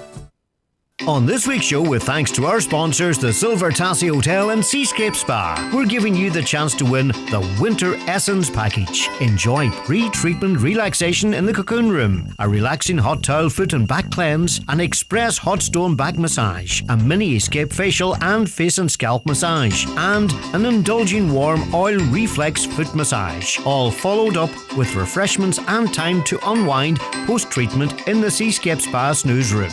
To be in with a chance of winning this fantastic prize on Friday, simply answer this question. According to Frank Sinatra, what is the weather outside? Is it A, frightful, or B, delightful? Text or WhatsApp your answer, name and address to 086 60 25,000. 6 wardrobe clear-outs, 3 look changes, 1 night in a hotel lost and found, and 10 years of being your favourite. It's fair to say that cardigan has staying power. Irish design and craft isn't just made local, it's made to last. Support makers and find a gift they'll love for ages at madelocal.ie. Made local, made to last. Supported by Design and Crafts Council Ireland. Hake and Dublin Bay prawn chowder. Grilled trout with pak choy. This Christmas, add a fresh idea to any table with Irish seafood, like organic smoked salmon or fresh Irish oysters. For starters or for mains, weekday dishes or weekend treat. Irish seafood is available in your local fishmonger or supermarket. It's easy to prepare and it adds variety to your festive meals. Enjoy the best that our fishermen bring ashore. And for great Irish seafood recipes, visit boardbia.ie/fish. Have you taken out a commercial lease on a property, such as a business property, shop unit, factory, or agricultural land? Have you registered details of that commercial lease with the Property Services Regulatory Authority, the PSRA? If not, you may be breaking the law. Tenants of commercial leases are legally required to register the lease with the PSRA within 30 days of receipt of the related stamp certificate from the Revenue Commissioners. It's an offence not to. Remember, register details of your commercial lease online now at psr.ie. This Christmas, Alone, the charity that enables older people to age at home safely and comfortably, is asking you to please share your warmth. We are helping thousands of older people and we need to grow to meet the demand for our services. Please donate at alone.ie and share your warmth. Alone.ie. In your 20s, you hit a fork in the road. One way is predictable, the office job, the salon. The other is the road less travelled, with the Irish Army, where after basic training, you can qualify in a trade, learn computer skills, serve overseas, learn the life skills any employer will look for when you move on. If that's the road for you, the Irish Army is recruiting young men and women right now. So visit military.ie and be more in the Irish Defence Forces. It's flu season, and children are twice as likely as adults to catch the flu, which can sometimes cause serious illness. That's why all children aged 2 to 17 can get their free nasal spray flu vaccine, a safe and effective way to protect them, and the rest of your family too. So make an appointment with your GP or pharmacist. Visit hsc.ie/flu for more information. From the HSC. Join VHI Healthcare today for just €61.99 per adult per month on our First Care 500 day-to-day plan and unlock a wide range of services. Search VHI First Care to join today.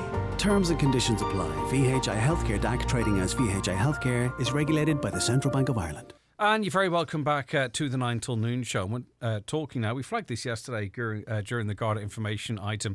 I think potentially a really important initiative all the time, but particularly, I suppose, as we go into the holiday season. We're joined in studio by Garda Sergeant Charlene Anderson. Charlene, thank you so much for joining us. Morning, Greg. And, of course, we're joined in studio as well by Councillor Martin Harley, who's owner of Harley's Cheers Bar in Ballybofey and treasurer of the Donegal branch of the Vintners Federation of Ireland. So we're talking about Ask for Angela. Talk to me about this initiative, Charlene, please. So the Ask for Angela initiative is a safety initiative coordinated to keep people safe across Donegal. Now, the campaign seeks to assist people who find themselves in an unsafe or vulnerable situation whilst out socialising, and they're seeking to remove themselves from that situation. And I suppose too, from your perspective, and we'll dig a bit deeper into this, but from your perspective too, Martin, and others in the industry, you know, that we have a common language, a common trigger. It's good, isn't it? It's actually really quite empowering, I think, for security, for bar staff, for waiting staff. Do you know what I mean? Rather than in a noisy environment, messages being lost or what have you. This, you know, I think this is quite empowering to the industry as well. It is, yeah, and it's a specific.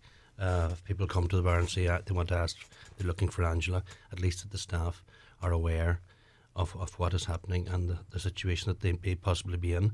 And was delighted to be part of the Vintners and to come on board with this campaign and work in conjunction with the Gardaí on this. So it was a no-brainer to come on board, because we want people coming into bars and hotels over the period, the Christmas period, and all year round, that they feel they're in a safe environment and they feel that there's somebody there that if they do become in difficult situation, that they can have someone to help them out. Yeah.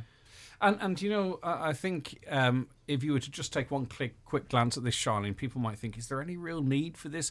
But, you know, when you think of the scenarios that might present themselves, you know, particularly maybe how we date nowadays, or if someone just comes into a bar into making you feel uncomfortable, or it could be a long-term partner that on that particular evening is becoming threatening or abusive. I mean, there's a myriad of reasons as to why someone might need that help in a social environment.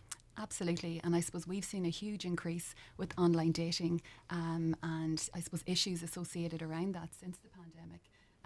You know, people, I suppose, have been engaging online, and maybe for the first time now, you know, they're out socialising, they're meeting this particular person, and it ends up that they're not the person who they portray themselves to be. It could be a case that, you know, just something doesn't feel right, it feels a bit weird. The person might feel that they're just not in a safe situation. And I suppose the Ask for Angela campaign creates that safe space that they can go to the bar, and it's a safe word really when they ask for Angela.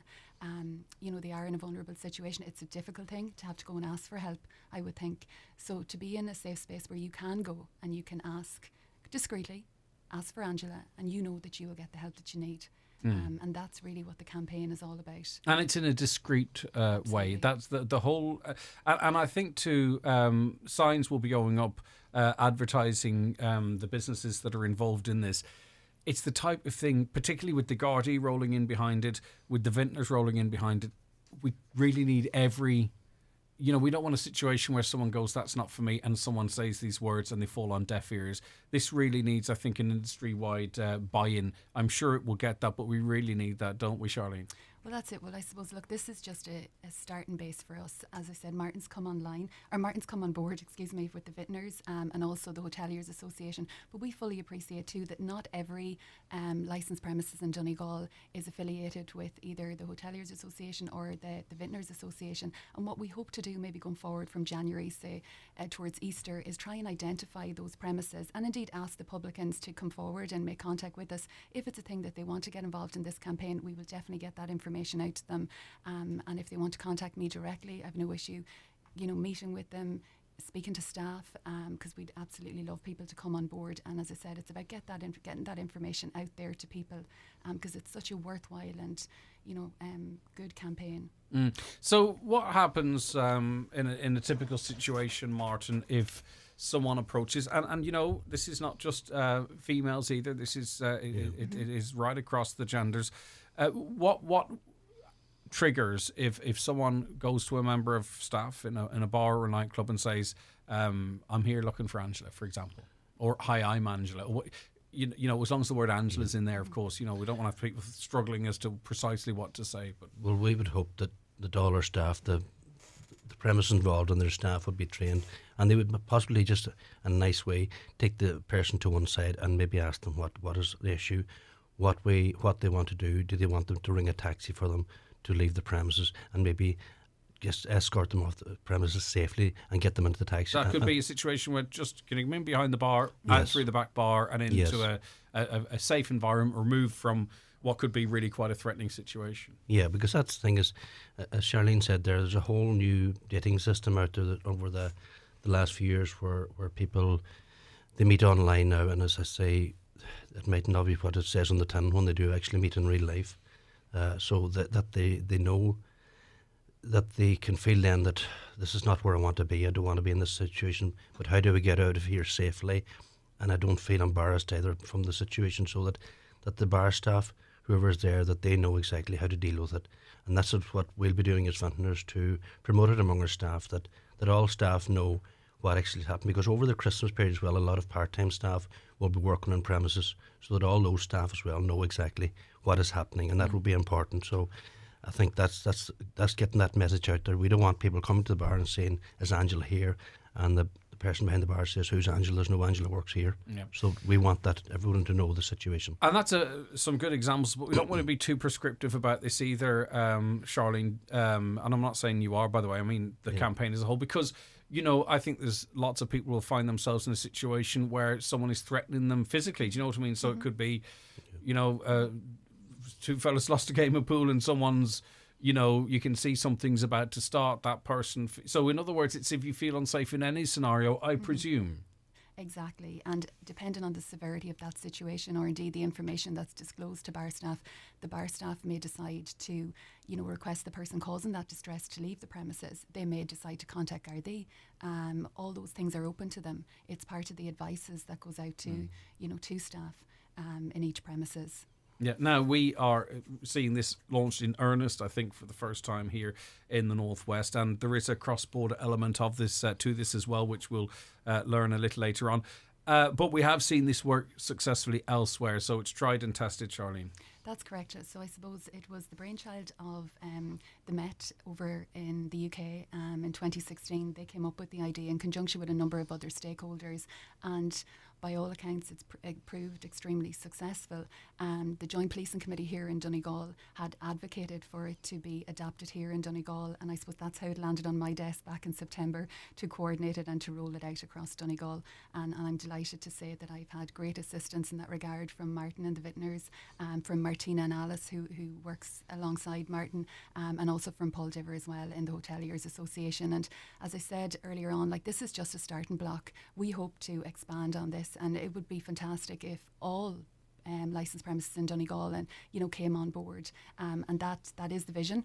So we would be asking people out there that if they do, if it's a thing that they want to make contact with us, we can get that information out to them, just if they're not affiliated with the Vintners Association at the moment. Maybe I'm being a bit optimistic, but of course this is us having a very public conversation about people abusing or threatening people in a public space.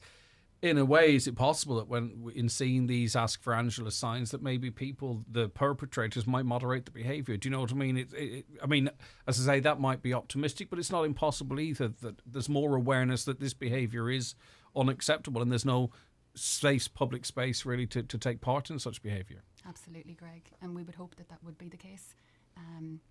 And I suppose, look, again, it's about creating that safe environment for people and just getting the information out there to people to know that they are in a safe space. And as I said earlier on, like, we've all felt vulnerable at some stage in our life. We know that feeling. And if it's a thing that we can create a space going forward, particularly now when socialising is at its optimum, we're coming into Christmas, the New Year period. And as I said, look, there's a lot of online dating, a lot of apps that are out there now, and people may just be meeting for the first time.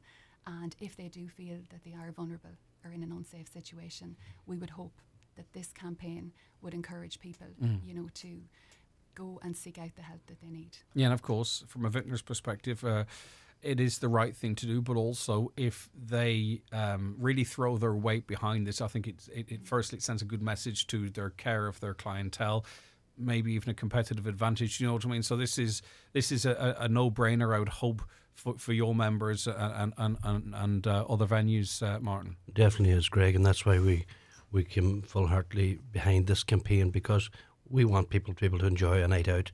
People are out spending money. We want them to feel safe, that they don't feel vulnerable, and that they can come into our premises and say that I feel safe here, I can enjoy my night, and I know I'm going to get home safe from here. So I think that's the message we want to send out to all the members and to the public, that this is a safe environment for you to come out and enjoy a night socialising. Yeah. All right. So, say for instance, people want to get involved in this, Charlene, whatever. It could be a restaurant, even. I'm not sure under which umbrella that might fall. So, if there's a business listening and they're interested in getting the posters, I think you've already mentioned already. But what is the process there? Well, if they just like to contact me directly at Buncrana Garda Station, I'll get that information out to them. I'll meet with them, liaise with them, and any questions that they may have, I'll endeavour to answer them. Or indeed, if they want to contact any Garda Station, they'll just be redirected to me anyways. Yeah, and of course this is going to be well publicised on your own social media and ours and what have you, but I think maybe people listening today, this might apply maybe more to them as well, but also maybe more to the younger people in their families too. So pass on this information really to make people aware, help spread the word if they're not listening to this show directly. That is it. And then I suppose for parents as well of young people that maybe are going out for the first time as well, hopefully it'll provide some reassurance to them, knowing that their young people are potentially going to a premises that supports the campaign, that they know that they're safe, and as Martin said, that they'll get home safe, and if there is an issue, that they can go to staff there and they'll be helped out. All right, so this will be available wherever you see the Ask for Angela signs or posters. You'll know the establishment supports the Ask for Angela campaign. It's supported by, of course, An Garda Síochána through Sergeant Charlene, the Joint Policing Committee, Donegal County Council, and the Vintners Federation Association, which is represented today by Martin Harley, and the Hoteliers Association, because a lot of these premises double up, and hopefully it'd be really good to see restaurants and other outlets, if they don't fall under these umbrellas, to get involved as well. Anything you want to add? Well, I suppose just finally, I'd just like to say, Greg, that this is a safety initiative, and if it can help one person, then it's going to be a success for us. You may think just by helping one person might not change the world, but it might just change the world for one person to receive that help. Yeah, for sure.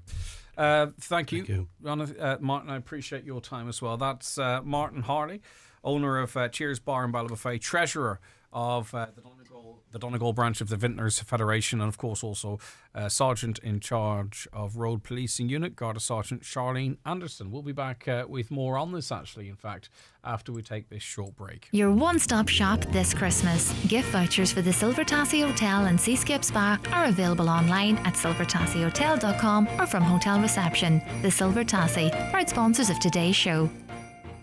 Dental nurse required for Errigal Dental, Letterkenny. For more information, telephone 9176 500. That's 9176 500. Teagasc will hold a meeting for sheep farmers this Thursday, the 8th of December at 7:30pm in the Clanry Hotel, Letterkenny. Topics will include the new €12 per ewe sheep improvement scheme, scab control and Eurostar rams. All welcome. Is your car or van winter ready?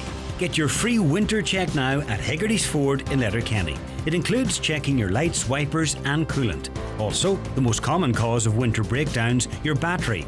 And what you depend on most to keep you safe on the road, your tyres, where the thread depth should be at least 1.6 millimetres. Hegarty's will check all these and more to keep you motoring safely through the winter and beyond. Get winter ready by contacting Hegarty's Ford in Letterkenny today.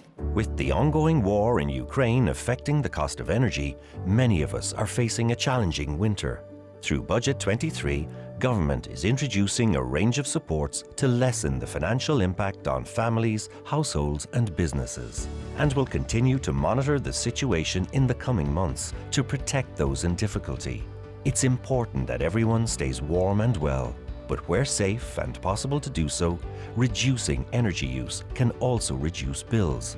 Changes like turning your thermostat down by 1 degree and considering how often you use energy-intensive appliances like tumble dryers can make a big difference.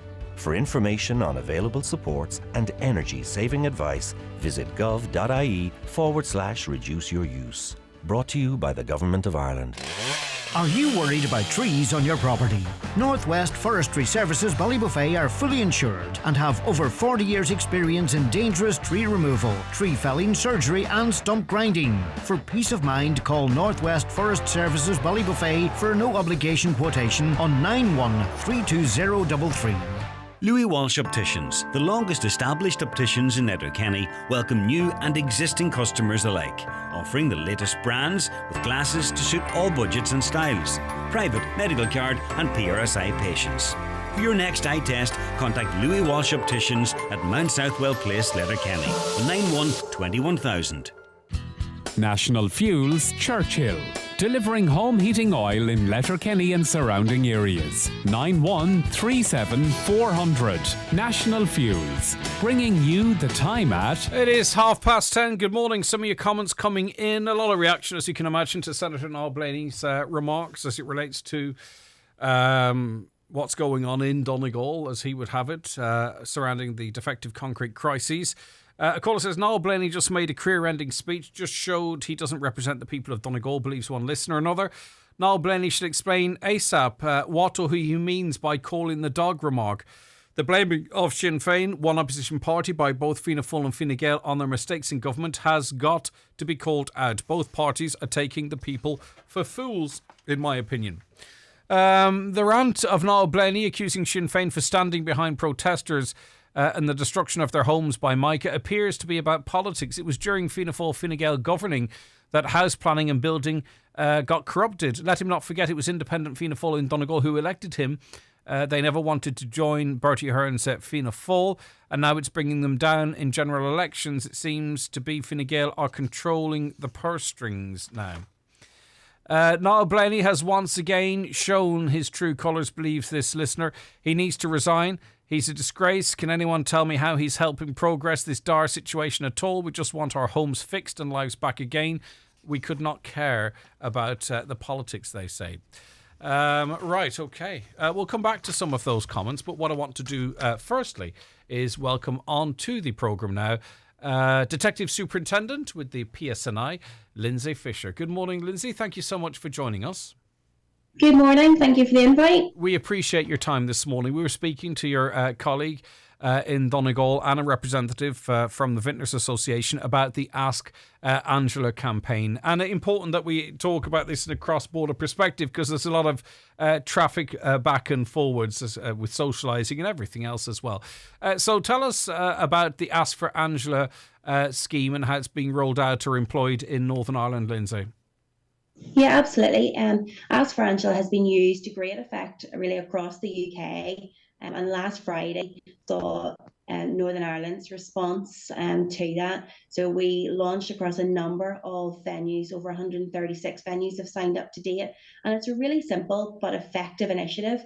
So if anybody who is within the premises is feeling vulnerable or isolated, or there's somebody harassing them, they simply discreetly ask a member of staff, either behind the bar or door staff, for Angela, and that will indicate to that member of staff that that person needs a little bit of help and support, and they'll be able to get them to somewhere a little bit more conducive to having that conversation, just to see exactly what has happened and what the next steps need to be. Yeah, and the more consistent this is across all venues and spaces, the better. And I think, as I said to our previous guest as well, Lindsay, I think it's well in the advantage of the likes of a pub or a club to let their patrons know that this is a safe space and they're very community-minded and orientated. So hopefully any that have yet to sign up will do so as soon as they can. No, absolutely. And we really are getting more venues signing up each and every day. And I have to say that the encouragement and the enthusiasm that the sector has embraced this with really does show that they put patron safety front and centre in everything they do. And I think it's so important, particularly at this time of year where people are out and we do have people coming across the border, just to make sure that they really do feel safe in those venues. Okay, well, we hope everyone is safe, and initiatives like this will assist in that regard. Thanks so much for your time this morning. It's greatly appreciated. No problem. Thank you. Take care. Bye-bye. That's Detective Superintendent Lindsay Fisher with the PSNI. Bit of breaking news from the Gardaí. And as part of Operation Thor, Gardaí attached to Letterkenny have carried out a number of search operations across the county. They've arrested 6 people this morning. During the operation, 4 properties were searched under warrants. 6 people, 3 men and 3 women, aged ranging from the late teens to early 40s, were arrested, and a number of mobile phones and documents were seized. A small amount of cash was also seized. An 18-year-old was charged in relation to the operation and brought before Letterkenny District Court. This all happened yesterday, I beg your pardon, not this morning. They've been released on bail. 5 persons were detained under Section 4 of the Criminal Justice Act at different Garda stations in the county. They've all since been charged in relation to this operation, and they're due to appear before Letterkenny District Court this morning. Operation Thor, by the way, it's been around since 2015. It's designed to tackle the anticipated increase in the number of burglaries and associated criminal activity that usually occurs in winter months, and it undertakes targeted enforcement and preventative activities. So 6 people arrested, 3 men, 3 women, 1 already before the courts yesterday, 5 before the court this morning. And that's all arrests made and searches conducted under Operation Thor. So we'll bring you some updates on that when we get them. Right, let's take a quick break. Back with more on the 9 till noon show after these. The 9 till noon show with the Seascape Spa at the Silver Tassie Hotel, offering gift vouchers, indulgent treatments and Christmas gift sets to suit all pockets. 9126251 or email spa@silvertassiehotel.ie. This December the 23rd, you could own a brand new car worth €30,000. What a wonderful automobile. Island Radio is giving away a brand new Nissan Juke SUV worth €30,000. Someone, and it could be you, will get a call from Greg Hughes on the 9 to noon show on December the 23rd. You just won a car. Steady on, that could be you. If you've got the lucky ticket, simply go to highlandradio.com, click on the car link, answer an easy question and buy a ticket for €10, 6 for €50 or 10 for €80. Highland Radio's great car giveaway. Surprise, surprise. Get your ticket now. Buncrana Golf Club Charity Bingo will take place in the Inishowen Gateway Hotel Buncrana on Thursday the 8th of December in association with Donegal Down Syndrome. €3,000 must be won on the night, including €1,000 on the last house. Doors open at 7:30 with eyes down at 8:30. That's Buncrana Golf Club Charity Bingo, Inishowen Gateway Hotel, Thursday 8th of December. Fill your table full of luxury this Christmas at Lidl. Break out our deluxe smoked salmon, just $3.99. Try our alcohol-infused deluxe Irish Christmas puddings, only $6.99.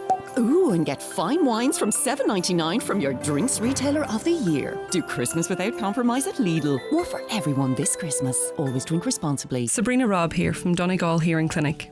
If you're struggling to hear everyday conversations or find it difficult to understand people in a crowded room, you may have hearing loss. Problems like these are common, and we're used to helping people resolve them. We offer hearing assessments and will discuss your options. You can call us on 074 91 88 470 or visit donegalhearingclinic.ie. Life sounds brilliant with Donegal Hearing Clinic, Letterkenny and Buncrana. Hi, Teresa Mannion here with some important information about driving during hail showers. If you encounter hailstones on the road surface, First, reduce your speed without braking if possible. Driving slowly in a high gear will help your tyres maintain grip even as your tyres move over the compacted pellets of ice. Always warn other drivers using your hazard warning lights. For more tips and advice, visit rsa.ie. Everyone loves going to the cinema. That's why an Eclipse Cinemas gift voucher is the perfect Christmas present. They aren't just for kids, but all the family. Even little Miss Hard to Buy For. We all have one of them. And when you buy an Eclipse Cinemas gift voucher, you now get 10% extra free. Available on our Bundoran and Leopardstown cinemas or at eclipsecinemas.com. Vouchers don't expire and can even be used for dine-in screen options and VIP cinema experiences. At Spar Glencar, we're all set for Christmas. From selection boxes to tubs of sweets and hampers for all ages, gift sets for the family and much, much more. It's all under one roof at Spar Glencar. We accept Shop LK gift cards across the complex. Right, now, Betty Holmes is a spokesperson for Donegal Action for Cancer Care. Good morning, Betty. Good morning, Greg. Right, you've described as disgraceful Letterkenny University Hospital being left out of, a surgical lab plant. So what have we missed out on here, Betty, I suppose, really is my first question. Well, Greg, this, in light of the fact that we met with Minister Stephen Donnelly at Letterkenny Hospital just a few weeks back, this came as an absolute shock this morning. And one of the things that really, really upset, I'm talking particularly about me, was the fact that, again, it's the Galway-Dublin line and the hospitals below it. And the 15 high-volume and patient day service procedures that are listed. We do a lot of these at Letterkenny Hospital. And here we're talking again about the government as allocating, I'm doing this off the top of my head, I think it's 350 million to the HSE and the National Treatment Purchase Fund to reduce waiting lists. Why isn't this money being put into Letterkenny Hospital? Why are Donegal patients being asked to travel? Because I can tell you myself, from taking calls from patients who have been referred under the National Treatment Purchase Fund, it's primarily to private hospitals and other hospitals outside of Donegal, are not having positive experiences. So is it clear at the moment, Betty, is it clear at the moment that Donegal, whether or not Donegal patients who are awaiting a planned operation will be sort of included in this, but not at Letterkenny University Hospital? Or yes, well, I would assume. Sorry, cutting across you, Greg. It's just that we fight so hard to keep our health services at Letterkenny Hospital and within the county for the people of Donegal, and we have our government and our Minister for Health and the Department of Health and all our elected representatives, respectfully, our Donegal ministers and deputies. And here every day we don't hear anything good happening for Letterkenny Hospital. And, it's always about the Galway-Dublin line and the hospitals below it. And if you look at the investment that's been made and the money that's been made available, why aren't we doing this at Letterkenny Hospital? We fought hard to get the cardiac service included this year. Remember when the mobile angiogram service was removed? And then they talked about taking it out of there. We looked at a national review of specialist cardiac services. That was way back in February or March. So all the time it seems to be what I personally have been saying for 13, 14 years. It's about taking key services out of Letterkenny Hospital. There's no investment been made into Letterkenny. The priority, yes, Greg, must be patients who are waiting and need their surgery. That has to be the priority. But again, we're back to the thing about the unique geographical position of Donegal. Yeah, but we see it as that. We see it as that. They see it as a disadvantage. You heard, or maybe you did, the head of the HSC covering this region said that if people want certain care, they're going to have to be prepared to travel for it. So it looks like there's no policy change in the near future. But the people of the Northwest, because this includes Sligo University Hospital, also excluded, surgeries like ears, nose and throat, urology, orthopedics, gynecological stuff, general surgery of stuff. If they are on a surgery backlog if they're lucky enough to get an appointment, then it's most likely to be in another hospital. They're going to have to get down to Galway or somewhere else. Is that really what this is? This is looking like? That's what it's stating, Greg. It's stating that if you're on the waiting list for any of those 15 high volume inpatient days case procedures that they're talking about, that you must travel. We know of recently a knee replacement patient who went out of the county to have it. When she got to the hospital, because she was in a wheelchair because of the state of her knee, the hospital didn't have a lift for her to get in and out of the bed. So she was sent back to Letterkenny. We could tell you stories about angiogram patients being sent to hospitals in Dublin. They went down 3 times. The hospital had no notice that they were coming. Now, again, people will always, I'm not saying that there aren't issues at Letterkenny Hospital around letters and referrals and all the rest of it, but it always comes back that it's seemingly Letterkenny's the hospital. But I know from dealing with problems that patients have had, it's not always Letterkenny Hospital. The majority of it is the hospitals outside of the county. Yeah, but practically speaking, Betty, speaking too, like everybody's different. And wherever these 5 surgical hubs might happen to be, how do we get there? How do a lot of people get there? Yeah. How do they get up and down? We don't really have adequate public transport. It just makes it very logistically difficult for people. And it's only because of geography. If you live in Galway, you're not having this conversation. This doesn't affect you. If you live in Mayo, you're not really that bothered. It doesn't really affect you. But if you live in the northwest, or you live in Inishowen, Dunlow, wherever it might be, we are being afforded a different health service to the rest of the country. That is it. The health tax on living in the northwest, that's what we have to live with here. And worse outcomes. We know there's worse outcomes in certain areas as well. We know some people might even decline because of the hassle of travelling, having no one to help them. They might decline an invitation for surgery. When does this end? Well, no matter what way the government and the Department of Health and our politicians paint this up, the people of Donegal have been discriminated against throughout the years regarding health, Greg. There's no other way to say it. We have our unique geographical position. We don't have a motorway. We don't have all those transport links that the rest of the country has. And it has to stop. And again, I have written today to our Donegal minister and our Donegal deputies, and I've told them that the plans are going ahead. And again, it's the Galway-Dublin line, and we're saying, and they must object to this. All right. Enough is enough. Can I play devil's advocate, Betty? Is it possible Yes. that there is a shortage of expertise in the areas that's required? It's not just the person conducting the operation, it's the support team around them.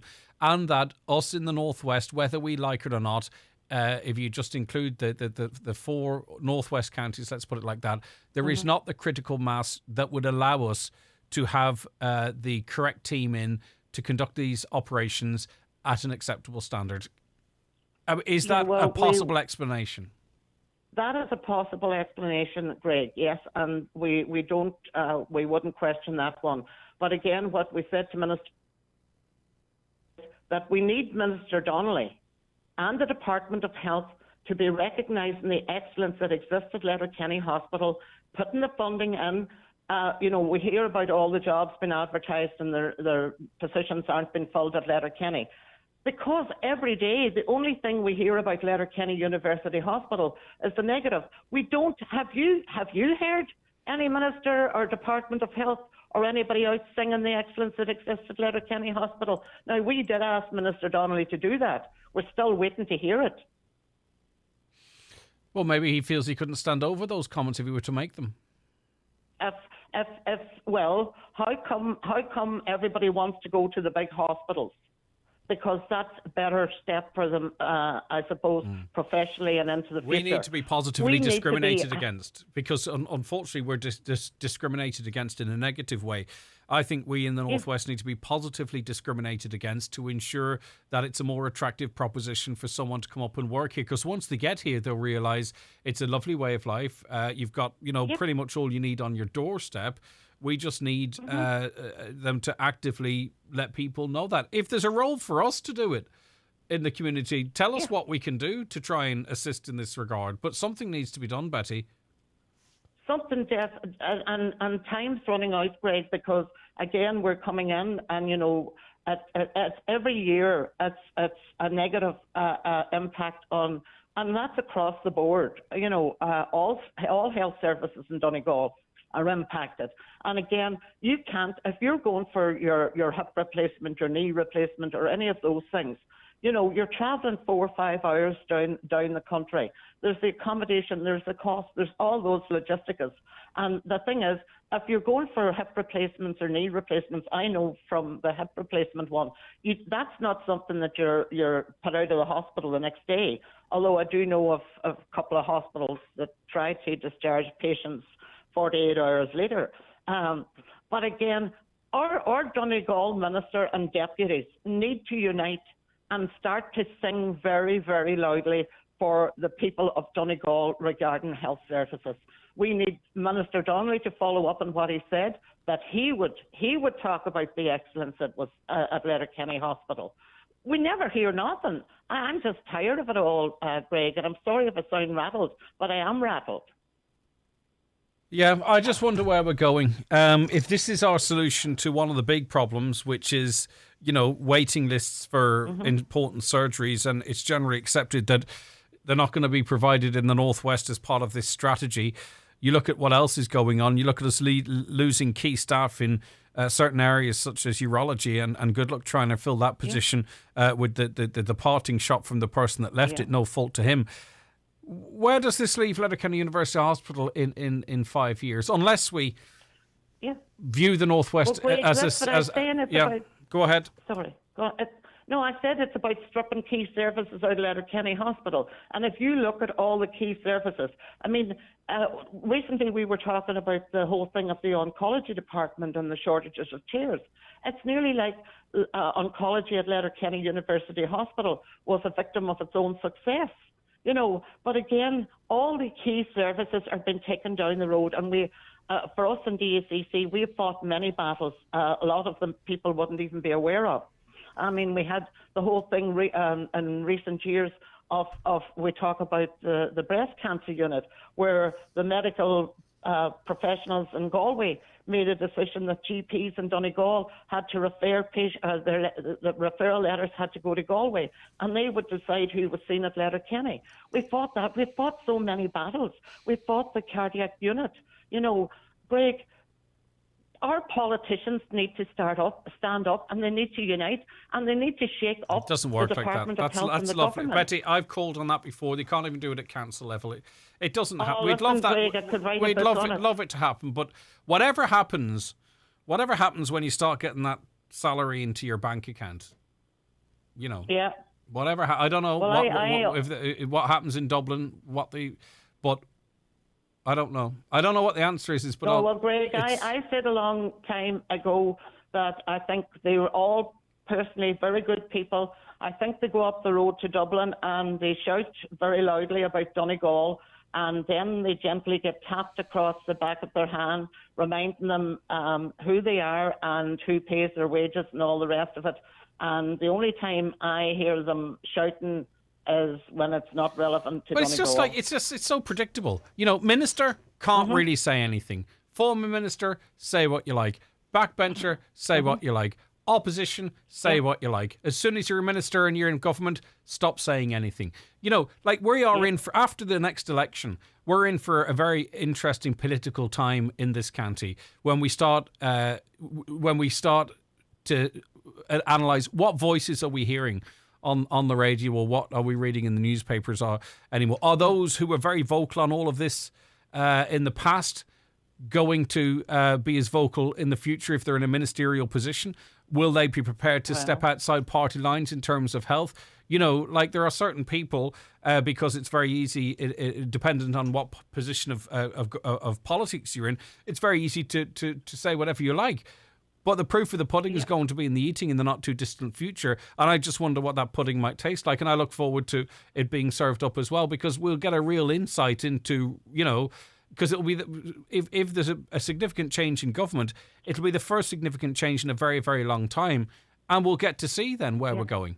And I think that will tell an awful lot about where we are going to be in this county in another 10 years. Well, I agree with exactly with what you've said, because I've been wondering the same thing myself. Just wondering if there's a change, what the story will be. Will it be, will everybody be as vocal as they are at present? But at the moment, it's about the people in Donegal who need urgent health care, who need these, are going to be left to travel out of the county again. No motorway, no railway, no nothing. And again, it's just disgraceful. And then when you turn up at a bus station, you can often be told, sorry, no spaces left on this bus. So anyway, all right, Betty. Listen, we are making our contacts we're making our contacts Greg, as well. Greg, with the day that's in it, it's very important. Can I just say, to show the excellence again that exists at Letterkenny Hospital, this morning I got a beautiful wee card from a lady who was a patient at Letterkenny Hospital, blah blah blah, and she was actually singing the praises of the staff at Letterkenny Hospital, working in such difficult circumstances and all. And I think that's important. In the middle of all this, we must remember that the staff there are excellent. I think people realise that. This texter says, my brother treated in Letterkenny Hospital last month, couldn't fault anything, treated first class. And I get that, and we understand that, and it goes without saying, but we say it every time we discuss this. The majority of people, I think it might be the majority, will go into that hospital up to absolute high dough, and they'll be treated, and they'll walk out to get on with their lives, and they'll have nothing but good things to say about the hospital. And I respect that and understand that, and we reference that every time. But there are another group of individuals. There's another group of individuals that are struggling to get a proper diagnosis, that are sitting for hours in the ED, that are sitting in very uncomfortable conditions elsewhere in the hospital. We have to give those people a voice as well, but it does not take away from the excellent work many of the staff are doing down there. And I hope it goes without saying, but we always like to mention it nonetheless. Thanks, Betty. Yes. Take care of yourself. Greg. Thank you very much indeed. As I say, I really do appreciate Betty's time there. On Wellness Wednesday today, by the way, we're talking about hair care and styles for Christmas, but also your general hair care in winter. It could be a nightmare. I'm all fuzz on the top of my head here because of the air conditioning. I don't know what's doing it. Also, though, maybe you've got a Christmas party coming up. What's in trend? What colours are in trend? What way are people wearing their hair? Any questions? You know yourself. Patrick Goolday's been on the show a number of times. He's going to be in studio. He's going to be answering all of your hair care questions, hairstyling questions as part of Wellness Wednesday. Patrick, of course, from Patrick Goulday Hairdressing. Back after these. The Logues Band live at the Silver Tassie Christmas Party Nights, Saturday 10th and 17th of December, 9125619 to book. The Silver Tassie Hotel are sponsors of today's show. Looking to treat your team this Christmas? Why not spoil them with the McElhinney's gift card? Purchase yours in-store or online. For corporate packages, call us on 074 9131 217. Open Sundays from 1:30 to 6 p.m. or shop online at mcelhinney's.com.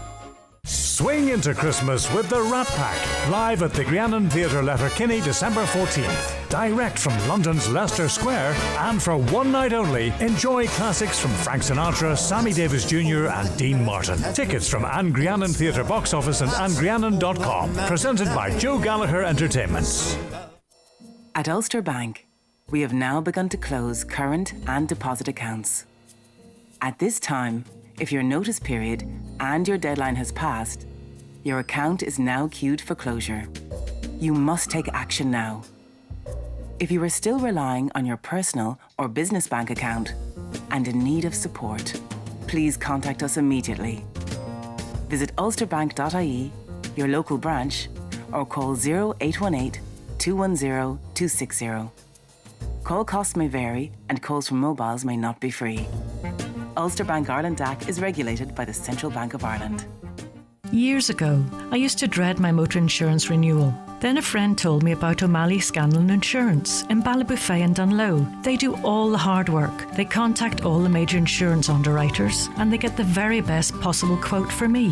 They have saved me a small fortune over the years and they could do the same for you. When your insurance comes up for renewal, contact O'Malley Scanlon Insurance at their Ballybofey office on 9131020 or their Dunlow office on 952206. O'Malley Scanlon is regulated by the Central Bank. GiveBlood.ie know we can count on you, our community of blood donors, to give blood and to choose to be there for others in their hour of need. Blood donors from Buncrana should attend the clinic in the Inishowen Gateway Hotel on Monday 5th and Tuesday 6th of December, and donors from Carndonagh should attend the clinic in the community school in Carndonagh on Wednesday 7th and Thursday 8th.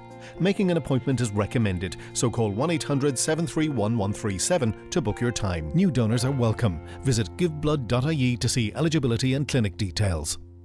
Whatever the weather this December, Letterkenny will bring a warm front to your shopping and great value for your pocket. Highland Weather Forecast, brought to you by Shop LK.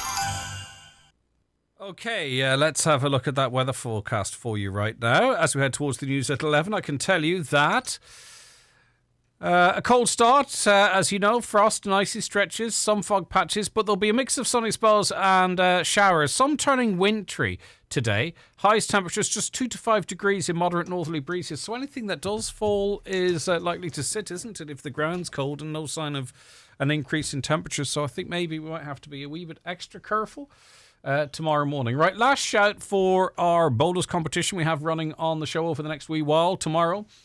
Friday. What day of the week is it? Wednesday. Friday, we're giving a €100 Shop LK voucher from Letterkenny Chamber of Commerce. Shop local this Christmas with a Shop LK voucher, the perfect Christmas gift. That's being given away on Friday. We've already one name in the hat. We might get another in the hat today. We may not. What we are looking for you to do is play Say What. Tell us what word is missing from this clip. What word is missing? Don't go away because we have got an absolute of a second hour. It's the Monday night sessions on Highland Radio. All right, keep it clean. Monday night sessions every Monday night for you at 8 p.m. See what I do there? Create a competition that also cross-promotes programs. Amazing, isn't it? Okay, what word is missing? 086 60 25,000 WhatsApps and texts to that number. Someone is going in that hat today, hopefully. The county's #1 talk show, the 9 till noon show on Highland Radio. All right, it is 11 o'clock. Time to get a news update. Let's say good morning right now to Michaela Clark. Thanks, Greg. Good morning. 6 people have been arrested in Donegal following a number of searches in the county as part of Operation Tara.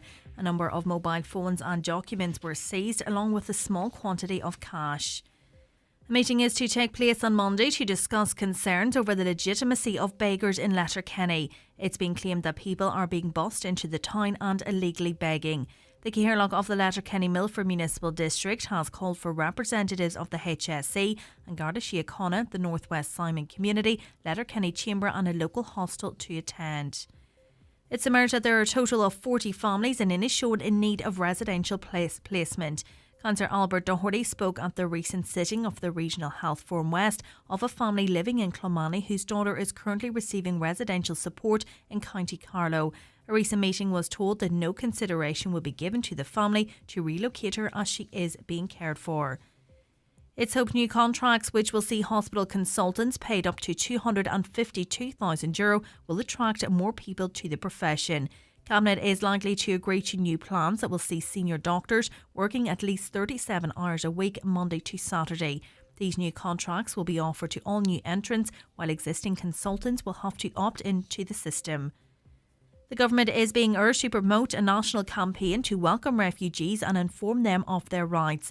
The call came in the Shannon last evening from Senator Eileen Flynn, who says there have been some ugly scenes on the street which need to be countered.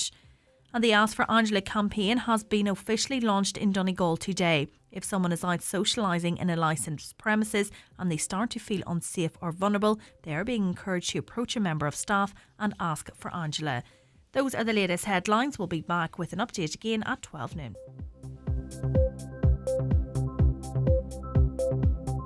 Okay, Michaela, thank you very much for that. All right, just to remind you, in the next wee while, Patrick Gilday of Patrick Gilday Hairdressing will be joining us as part of our Wellness Wednesday feature every Wednesday for you after 11 o'clock. We're talking about hair care and hairstyles for Christmas. If you want to watch that item, as you can all of the show today and every single day, go to our website, highlandradio.com, watch live, or in fact, you can also go to YouTube, Highland Radio Irlande, Highland Radio Ireland, or across our Facebook pages.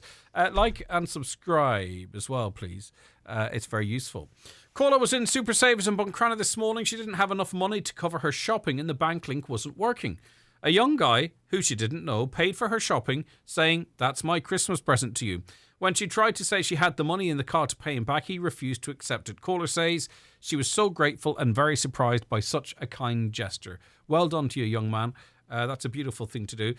We love positivity on this programme. Of course, we have to highlight and try and help where things go wrong. But if you have any good stories, anything you think the public would be interested in, anything nice like that, always feel free to pass it on. Real Letterkenny Hospital. The caller has been in and out of the hospital for years and says she cannot fault any of the staff, from the doctors to the porters. And I don't think, certainly on this programme, we've ever had much criticism of staff or porters. Or doctors for that matter. Another caller wants to know how many professors of medicine are in LK Hospital in Sligo, to call them university hospitals. Re Breasttrek, a caller had an appointment in Donegal town as soon as the bad weather is coming to Donegal. She got a text cancelling the appointment stating tech difficulties. This seems like a bit of a coincidence. I don't think... I think if they didn't want people to travel because of the weather, it'd be in their interest to say it rather than blaming something it's not. That would just be my gut, but I could be wrong. Let me see. We remember hospital protesters holding up signs, living Donegal, dying Sligo. Now Sligo's replaced by Galway. Another, I'm on the vascular system. I've been up and down about 30 times in the last year for treatment to Galway. The journey is hell for someone like me who's unwell. We may just get used to it, they believe, because I'm already travelling for 5 years. On the issue of teachers, Greg, a lot of our teachers, especially newly qualified ones, have left the country, so that's why there's a shortage. It's sad to hear of the number of our young people who have left this county and country in the last month. I read that earlier. Cost of living crisis in Dublin, etc., forcing teachers out of the capital. Another, I would like to see a lot of people who teacher bash go in and teach 30 students and see how they get on with that. Parents were saying during lockdown that they hated homeschooling. It showed teachers have a tough job. I'm not a teacher, but I know a few teachers. Greg, the biggest problem with the shortage of teachers is the cost of accommodation and renting. And Greg, the people living in Dublin don't have it any easier than the people living here. Their cost of living is much higher than here. A lot of them never able to afford a home. Yeah, but you have to find, if you live in Dublin, you have to find 15, 16, 1,700 euro in rent, higher in some cases. I mean, if you can afford that, you can afford a home. You should be able to afford a home because it's far in excess of the average mortgage per month. Teaching is not an attractive profession, believes a listener, to go into any more. Lack of respect for teachers, poor salary, etc. We covered a lot of that in our conversation, yeah. Right. I was wondering, could you ask your listeners, we are new to the Letterkenny area and can't get any doctor's surgery to take us on as patients. They all say they can't take any more new patients on. What do? I don't know what to say to that. I really don't. I was of the... I'm not sure if you're a medical card holder. I was under the impression GPs were obliged to take medical card holders, but if you're not, if you're a private patient, what happens in that situation?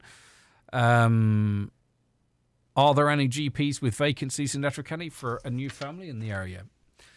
Fianna Fáil wrecked the country, believes that Colin Niall Blaney was and still is part of the mica problem, was caused mainly by them. He's done little help. So to blame Sinn Féin for intimidating the powers that be is wrong. People are very angry with the lack of help out there.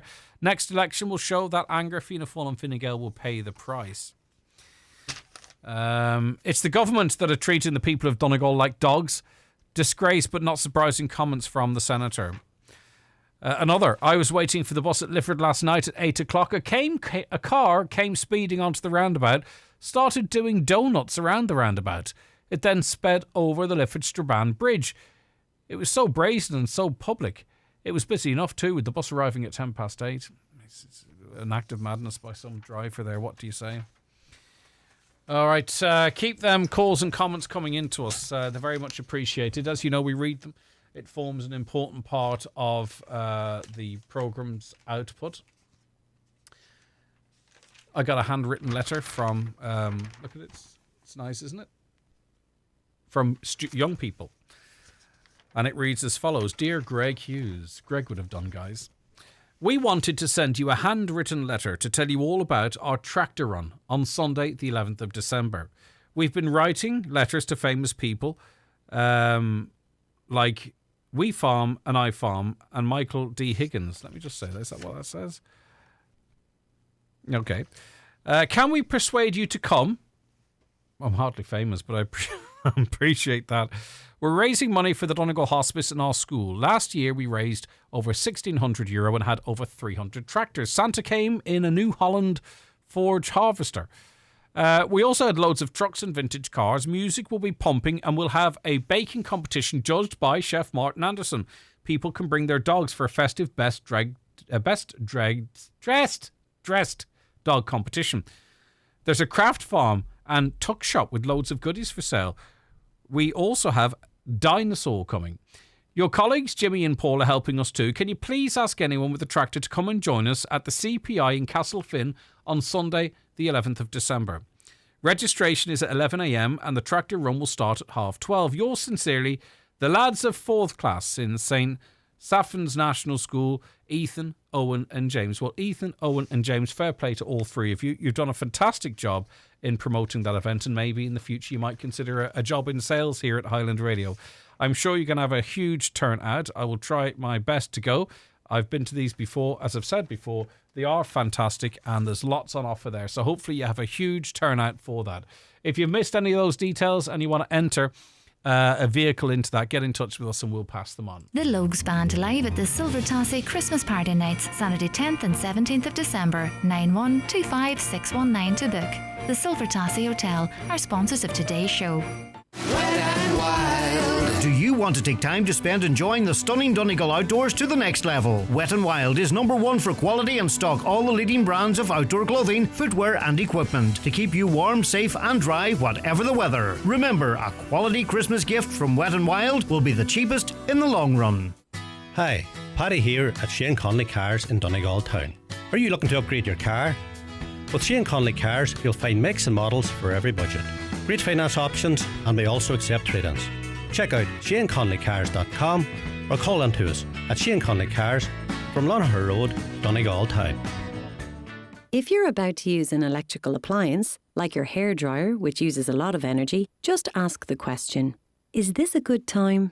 Yeah, electricity demand's fairly low. You're looking good. If it's before 5 p.m. or after 7 p.m, it is a good time because it's outside of peak hours when less of us are using electricity at the same time. To find out the best times for your electricity usage, sign up to our pilot at esbnetworks.ie/pilot.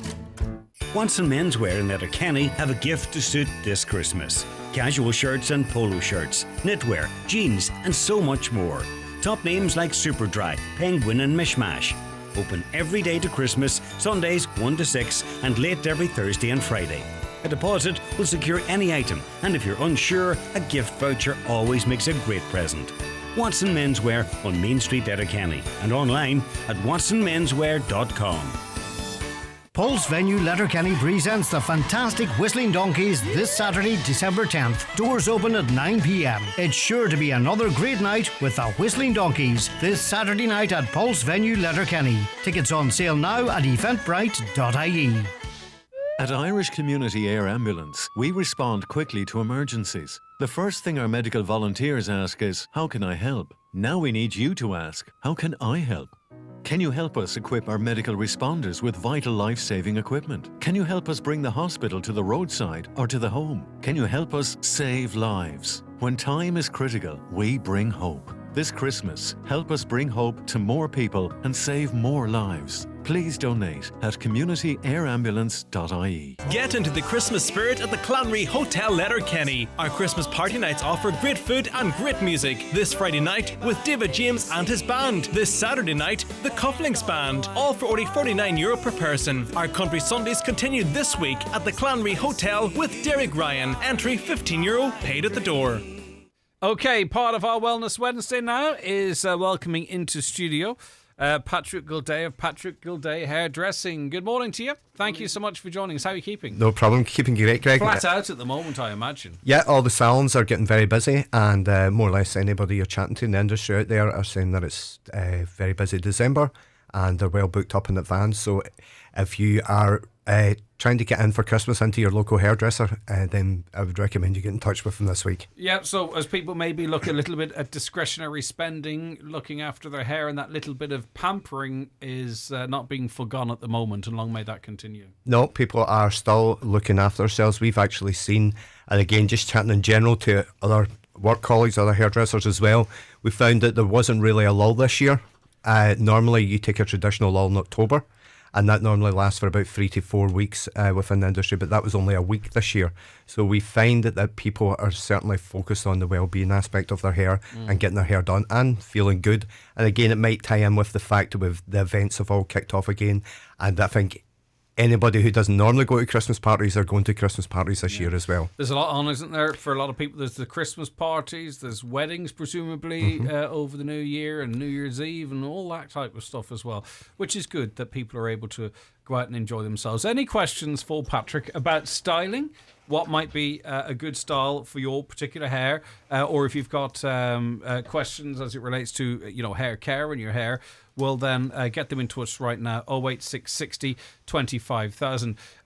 We're going to get, and I'll get to the specifics of the questions, Patrick, in a short while. A lot of questions about thinning hair. Because it comes in, they come in regularly. So what causes thinning hair? Is there a particular age people are likely to see it? And is it a case that you can do anything to avoid it? Or is it just a case of wearing your hair best to adapt to it? Well, if we take, we tend to work primarily with females in the hairdressing industry. So if we take our female clients with a thinning hair, there's 4 or 5 different steps to keep it simplified and to keep it boxed off. One is we're born with natural thin hair. That makes up about 10% of the female population. Then when you move into a category, then we move into maybe getting into our 20s and into our 30s and people having kids, and even later on in life, there's a process that you will go through that when you have children is the hair will shed. That's a natural body process. It's thicker process. during pregnancy and it will shed post-pregnancy. It's not that it's thicker. The hair maintains the same. You may find with taking extra multivitamins and looking after yourself a wee bit more that the hair is a bit more luscious. But it won't actually intensify and become thicker. Then when you move into after having your child, the hair naturally goes through a natural follicle shedding. This is something that will happen probably getting into 8 weeks after the child comes along, and it's a process that will last for 4 weeks. Everybody can be slightly different. But we find that 8 times and 9 times out of 10 after that process, the hair will grow back. The place that people will notice it the most is in around their hairline. And all of a sudden, when they tend to notice it actually is when the hair is grown back and they start to see finer baby hairs around the hairline in that area. Then when we move on a bit further in life, what we find is that certain things arise. Medical conditions, having an operation, actually having a really, really bad flu, and you'll find that your body can shed hair as well. Again, the hair grows back. Does menopause impact on someone's hair, and if so, how? Big time. The menopause cycle has a big, big impact, and what we see with that cycle is there is a thinning, and it tends to be more on the top area. So if you imagine from the temples back to the crown, so if you imagine if you visualise your hair in 2 halves, you take a horseshoe section working around the crown and go down. This area tends to shed about 20%, and you will find that in the menopause cycle is that the shedding will happen in the top area, and sometimes up to 50%. This is the biggest area of concern that we're finding, and we have found that this has increased even past COVID. Without getting into that, we've found that people who have had it have lost hair also, and it has not grown back fully. Connecting that also with menopause, then what we have is we have a double hit. So you're looking at hair that maybe would have shared maybe 40% is now increased to about 60%. We are finding that it's coming back. When we look at the market and what the market tells us and all the information, to be honest, there is medication available on prescription, which does encourage growth, but this is only on prescription. If you find that hair loss is having a big impact and it's very visual, then you can go down that road and consult your GP. In a generalization, there is a number of simple tips. When you're working on the hair loss and stimulation, everything comes from internally, it doesn't come from externally, so we need to focus on that. If you're addressing something that's going to stimulate through your body, encourage hair growth and reduce hair loss, then you need to be working on something that works from your head down rather than your body up. And I know that might sound a bit unusual, but 9 times out of 10 products on the market, they tend to be designed to support our overall body as a whole.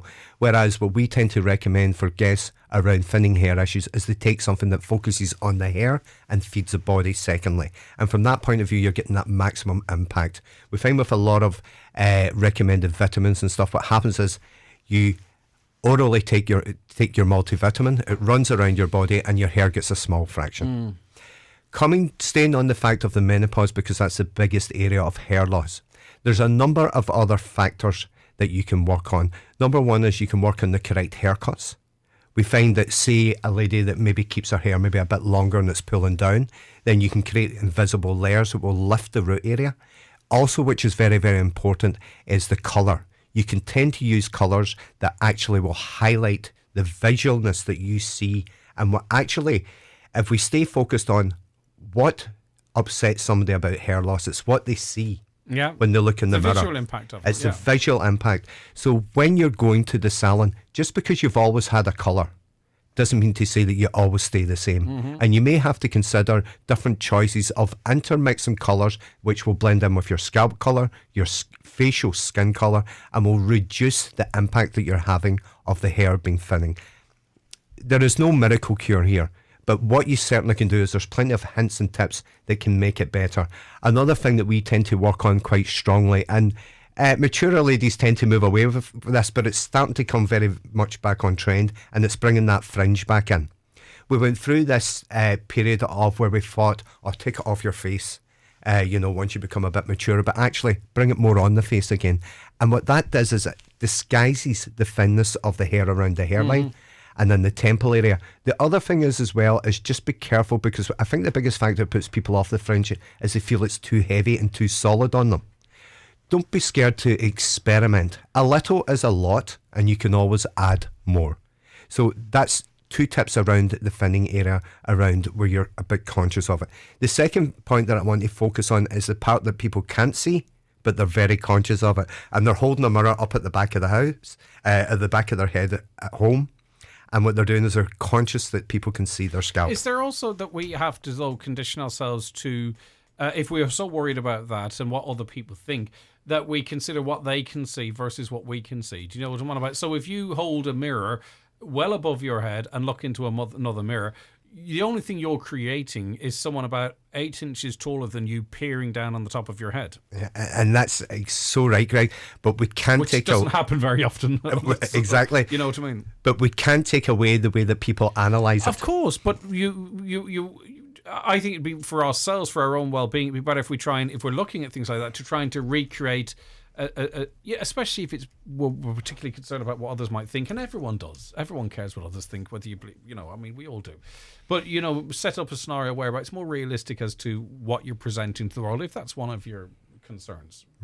Well, I have a very simple summarization of this, and I tell this to many people, and when people say and people can see this and stuff, I say, well, actually people really don't care. Yeah, I know what you're saying, yeah. And that's my simple summary. And sometimes I often tell people before I say it, what I'm going to say might sound a bit cold, but I mean it, and I think if you mean something you should say it. But realistically, people don't care, and all you have to do is worry about you and make yourself feel better, and don't overanalyze and don't overthink about thinning hair and what other people think. We really spend, and it's not just in our hair, we really spend so much time thinking what other people think of us. But you do eventually get to an age where you realise no one really cared, no one was really thinking about you at all. There's a stage through your life, it kind of, you don't care at the beginning, then you start to really get, and then as you mature, you start really, no one actually cared. Okay. If we can get a bit, can I just finish in this one Yes, piece of on course. that? Sorry, Greg. It's an important one, and it covers a lot of questions, so there's no need to rush Patrick on my account. Now, there is an element of where you're working on confidence as well. And again, if you feel that those kind of simple tips and talking to your hairdresser that you go to make sure that you can reduce what you're conscious of, we do find that some people may even just clip in a wee fringe. And even for a night out, it's a fashion thing. But even from a self-confidence point of view, there's wee simple things that your hairdresser can get you. And these can be picked up very, very handy. Is there a sort of a strange kind of difference of people's views on that? In other words, I think extensions that for the lower part of your hair are really, really quite common, aren't they? And no one kind of would bat an eyelid about that. No.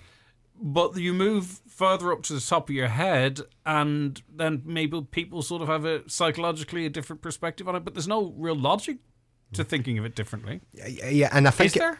No, there's absolutely just none. Sort of sees it as a wig or a toupee or a hairpiece or something. It just rather than lovely, nice, friendly hair extensions, does it have a different connotation for people? And it probably shouldn't.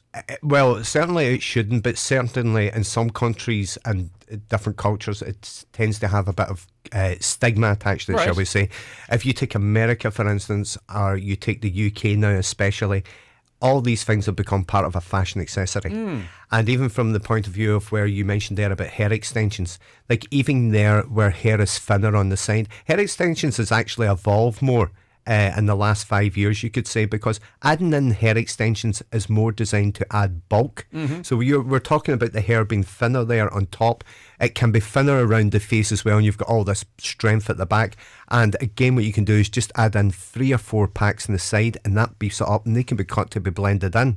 And there's no stigma around that there. No, bad an eyelid. Yeah. But I think we're moving away from that now. Yes. I've noticed a kind of seismic shift in that, and I've seen a confidence there in ladies adding in simple small pieces to thicken up their hair and disguise areas that they're conscious of. All right, stay right where you are if that's okay. A lot of questions coming in for Patrick Gilday of Patrick Gilday Hairdressing for the season that's in it. A lot about hair care, some too about how you might wear your hair. Let us take this break and then we'll be back with more from Patrick. The 9 till noon show with the Silver Tassie Hotel, the perfect venue for a Christmas get-together, serving festive lunch, afternoon tea, dinner and drinks throughout December. Follow Silver Tassie Hotel on Facebook and Instagram. Have you an account with Ulster Bank or KBC? Yeah. Do you get a social welfare payment into your account? Yep. Your bank is leaving the Irish market. Yeah, that's right. Have you switched to a new bank and updated your new account details with the Department of Social Protection? Updated? You need to let us know your new account details to ensure you continue to get your social welfare payment. The quickest way to update your account details is online at mywelfare.ie. Oh, okay. Thanks. Brought to you by the Government of Ireland. I'm nipping to Super Value. OK, tea, mince pies, weekly voucher on my app. Oh, and a brand new car. Your trip to Super Value could look even better with our new Real Rewards Scan to Win monthly prize draw. Every scan of your Real Rewards card equals one chance to win. This December, you could win a brand new Kia Niro hybrid car, a family trip to Disneyland, a prize in every Super Value, and more. So, start scanning. T's and C's apply. See supervalue.ie for full details and how to enter the draw. It's time for the ultimate New Year's celebrations. It's time to count down to New Year's Festival Dublin. Get ready for a brand new festival village, street entertainers and an electrifying performance from Westlife. With special guests Gavin, James and Lyra. Experience a midnight moment like nothing you've ever seen at our family matinee or the Countdown concert. Plus fun for all on New Year's Day. New Year's Festival Dublin, the only place to be. Book your tickets now at nyfdublin.com. Brought to you by Fáilte Ireland. Swing into Christmas with the Rat Pack, live at the Griannan Theatre, Letterkenny, December 14th. Direct from London's Leicester Square, and for one night only, enjoy classics from Frank Sinatra, Sammy Davis Jr. and Dean Martin. Tickets from Anne Griannan Theatre box office and annegriannan.com. Presented by Joe Gallagher Entertainments. Hello, Hill 16 Insurance. How can I help you? Up the dubs. Hi. I am looking for a home insurance quote. Righto, and what part of Dublin do you live in? I don't actually live in Dublin. Right. Do you at least support the dubs? What? I'm just looking for home insurance. Well, you're going to have to keep looking, pal, because Hill 16 is Dublin only. Get the feeling that your insurer doesn't want you? At Local Insurance, we understand your needs. Call today for a bespoke quote or find us online at localinsurance.ie.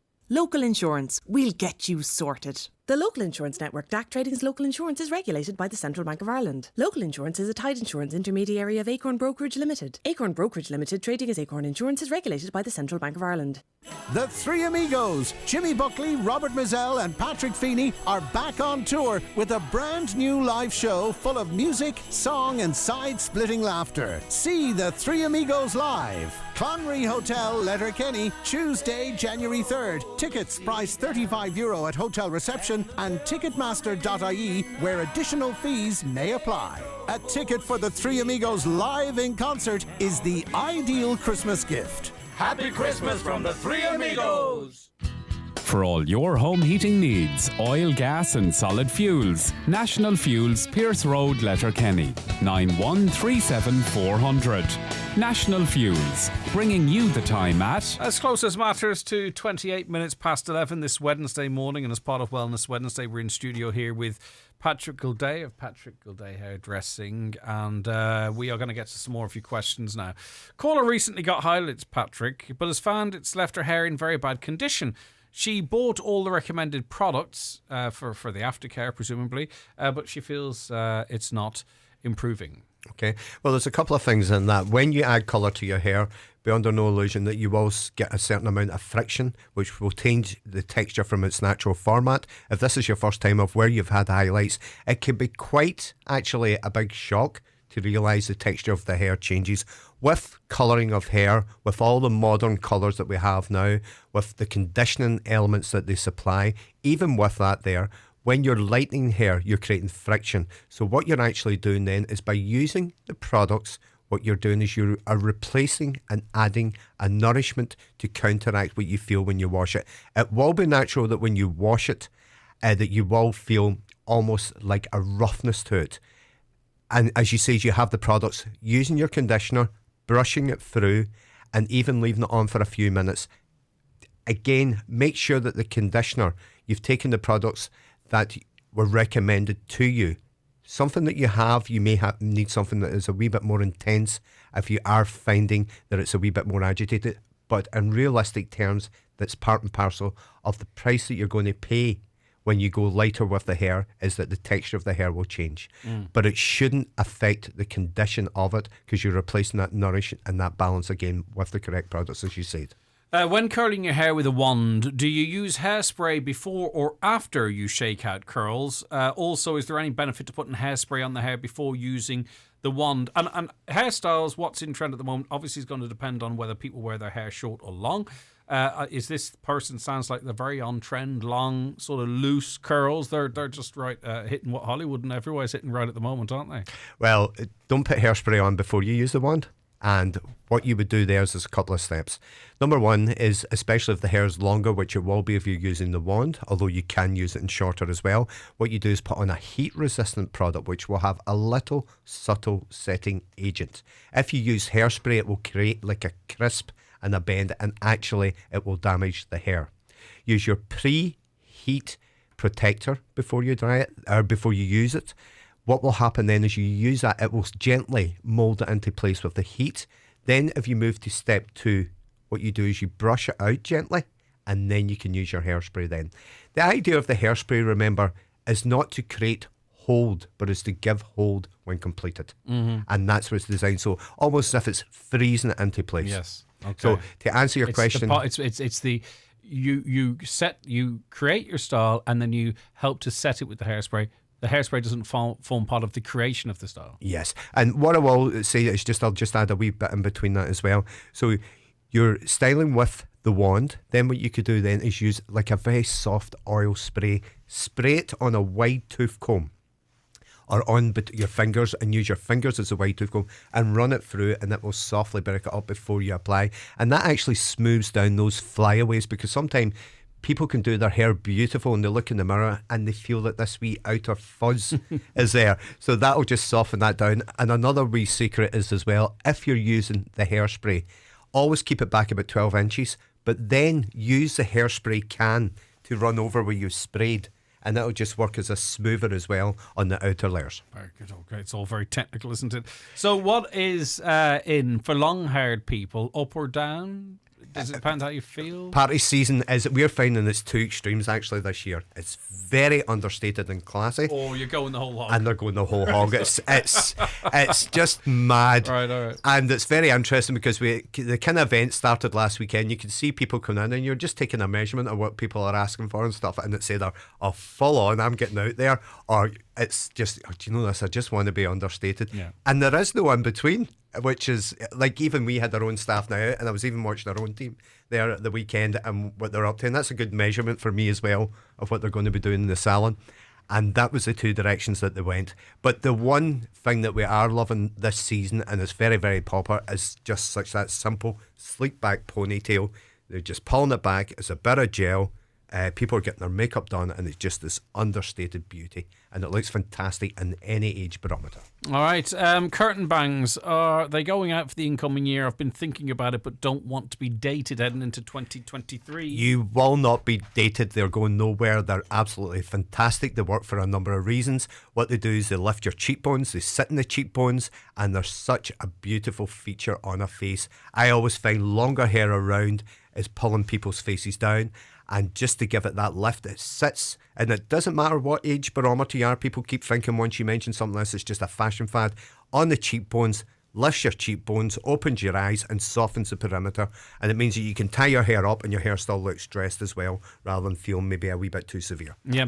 I've been really liking the wolf cut that's doing the rounds at the moment, but I have a round face and poker straight hair. Do you think it would be silly? Well, it's not silly, but No. you take that question whichever way you want. Well, let's go for it. Number one, you want to get it done? Get it done. Get it cut in a format that suits your face shape. Remember, you can have any haircut if it's cut in the angle to suit your face shape. So if you're feeling that your face is a little round naturally, and again, you may be prejudging yourself too deeply, but if there's that roundness there, what you can do there is don't have it too wide and keep it square at the side. So with your wolf cut, what you're basically doing is, rather than following too much roundness in the top, keep everything vertical out. Your hairdresser will get this anyway if you tell them what you want. And what that will do is it will not feel that you're stretching your face out with width. Keep it flatter. And you can even bring it in actually at a 45-degree angle upside down. So if you could imagine a pyramid, taking it upside down, and that works and makes your chin look more pointy. Yeah, right, okay. I'm feeling a it's actually new year, new me. Feeling a new year, new me, and I'm resisting my urge, I have the urge, to completely cut up my hair. And they want to know, A, is this common? And B, is it a bad idea? Should they hold out till February? They can make a more considered decision, they're wondering.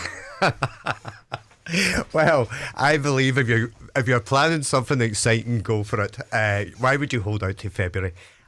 Get it done. You have the urge. It's a change. What's wrong with change? We all need change. And if you get it cut, sometimes when you cut, sometimes you just need to be careful that you're not cutting your hair just for the sake of cutting it. Think about what you want. Get your phone, do a few screenshots of pictures, and what you'll actually do is get 6 pictures of what's in your head, what you see, what you want to look like from a haircut point of view. Go to your hairdresser and show them the 6 pictures.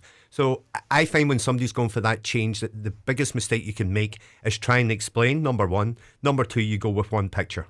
Because within the 6 pictures, you might say, well, the sides will work here, the back will work there, and you can take a whole recipe and mixture. Yeah. And you're going to get exactly... And to your hairdresser, with the best will in the world, will be the most impartial consultation you will have, because even those around us and our bestest of best friends, you know what I mean, there's always a filter that's going through in one way or other, whether they're thinking about your emotional well-being or you know what I mean. So as you say, you present an ideas board to your hairdresser by way of these images and talk to them. Yep.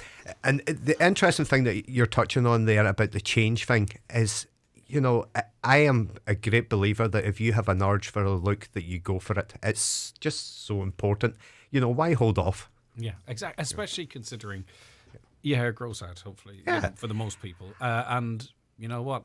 My friend has gotten bad for picking her split ends.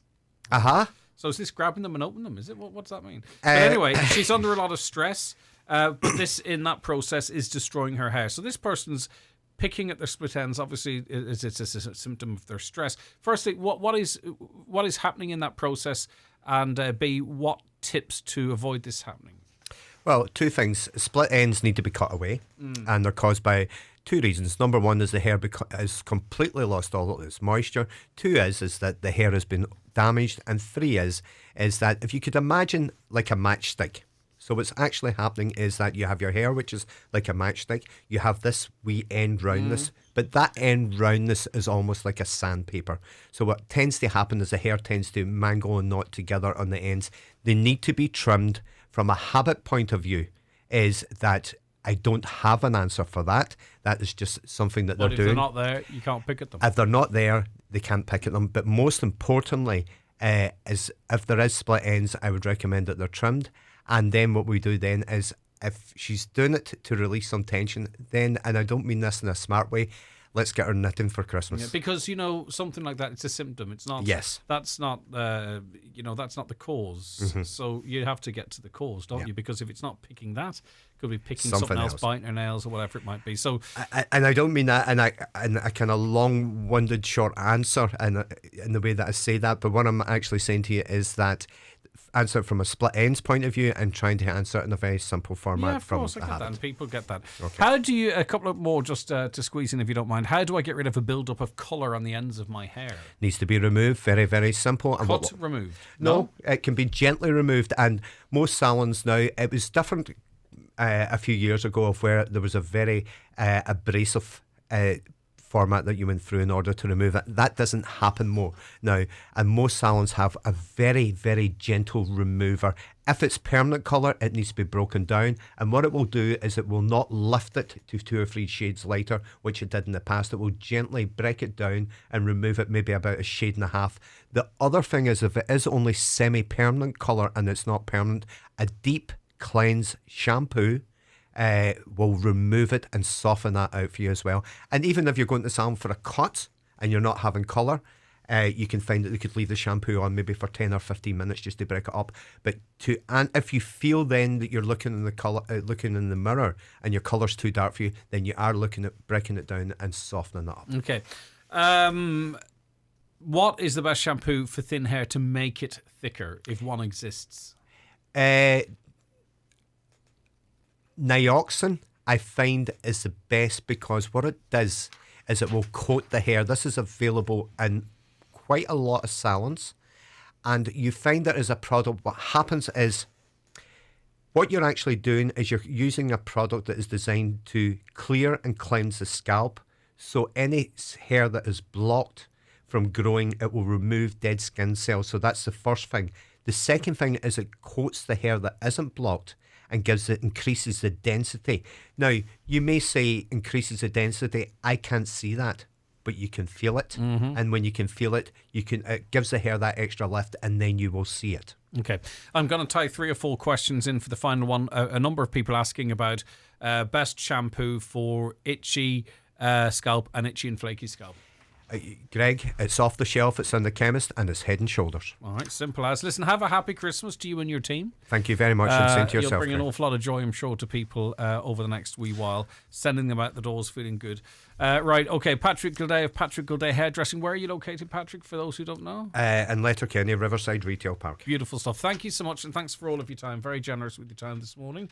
Back with more after these messages. The 9 till noon show with the Seascape Spa at the Silver Tassie Hotel, offering gift vouchers, indulgent treatments and Christmas gift sets to suit all pockets. 9126251 or email spa@silvertassiehotel.ie.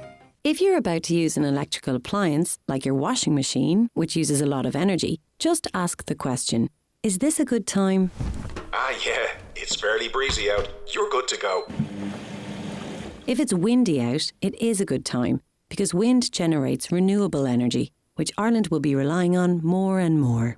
To find out the best times for your electricity usage, sign up to our pilot at esbnetworks.ie/pilot. If you need advice on what's best for coughs or colds, or what's best for sore throats or flu, just ask at your local Brennan's Pharmacy. If you need advice on the best vitamins and tonics to put a pep in your step, just ask at your local Brennan's Pharmacy. Whether it's about backaches, headaches or tummy aches, your Brennan's Pharmacy team can help. If you need advice from someone you trust, we're here for you at your local Brennan's Pharmacy. Buncrana, Clonmany and Creaslow.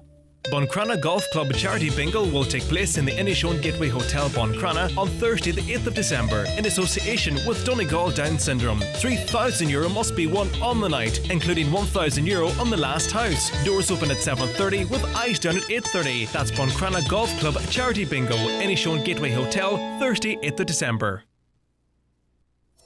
At Ulster Bank, we have now begun to close current and deposit accounts. At this time, if your notice period and your deadline has passed, your account is now queued for closure. You must take action now. If you are still relying on your personal or business bank account and in need of support, please contact us immediately. Visit ulsterbank.ie, your local branch, or call 0818 210 260. Call costs may vary and calls from mobiles may not be free. Ulster Bank Ireland DAC is regulated by the Central Bank of Ireland. January delivery available. Most models ready to go and ready for January delivery. With a €500 Super Value gift card, 3.9% finance available, it's time to order your new Kia today from iMotors. Call into Letterkenny or Malin or visit imotors.ie. Donegal Texel sheep breeders are holding a sale of 70 in-lamb ewes and 15 empty ewe lambs in Rafo Livestock Mart this Friday, the 9th of December at 7 p.m. Online bidding via the Mart Bids app. That's this Friday evening at 7 p.m. in Rafo Mart. Wetsuit on and underwater by air. Aprons on, breakfast orders in, conversation flowing, loving every second. Every day is different. There's always new faces. It really suits me. It fits my schedule. I can see friends, do my yoga, balance work with life and enjoy both. My career in tourism works for me. And mine works for me. Get a career in tourism that works for you. Visit tourismcareers.ie. At Joe McGee Butchers, we have all your needs to make this Christmas dinner extra special. So, if it's a fresh whole turkey, a turkey breast fillet in a vac-pack cooking bag with a cooking pop-up timer, a ham joint or a succulent dry-aged sirloin steak, then call in to Joe McGee Butchers at Glencar Shopping Centre and the Letterkenny Shopping Centre, where we have Christmas all wrapped up for you. Charlie McClafferty Funeral Directors, serving Letterkenny and the surrounding areas for over 100 years. Charlie McClafferty Funeral Directors. Let our family take care of your family and guide you through a difficult time. The wind has always been a part of who we are. For generations, we've worked with it and against it. But this generation is different. We have the wind working for us. SSE Airtricity has been harnessing our greatest natural resource for the past 25 years and is Ireland's largest provider of 100% green energy to homes and businesses across the country. SSE Airtricity. This is Generation Green. Largest provider based on CRU energy data. It's the countdown to the biggest Christmas party night in the Northwest. The sensational Joe Dolan Show, Remembering Joe, will rock the Allingham Arms Hotel, Bundoran on Friday, December 16th in a spectacular cabaret and dinner show. Remembering Joe features the Dolan family and stars 5 vocalists. It's almost a sellout, so grab your tickets now from the Allingham Arms or book online at showtours.ie. Wrap up some Donegal love this Christmas with thoughtful, sustainable gifts made by the Donegal designer makers. Join us for our annual Christmas fair in Rathmullen House this Saturday and Sunday from 11 a.m. till 5 p.m.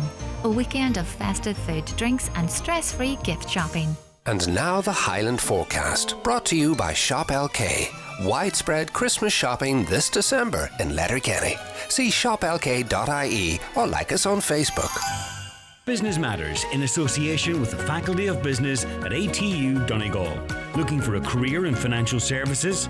Consider the Level 9 MA in Governance and IT in Financial Services.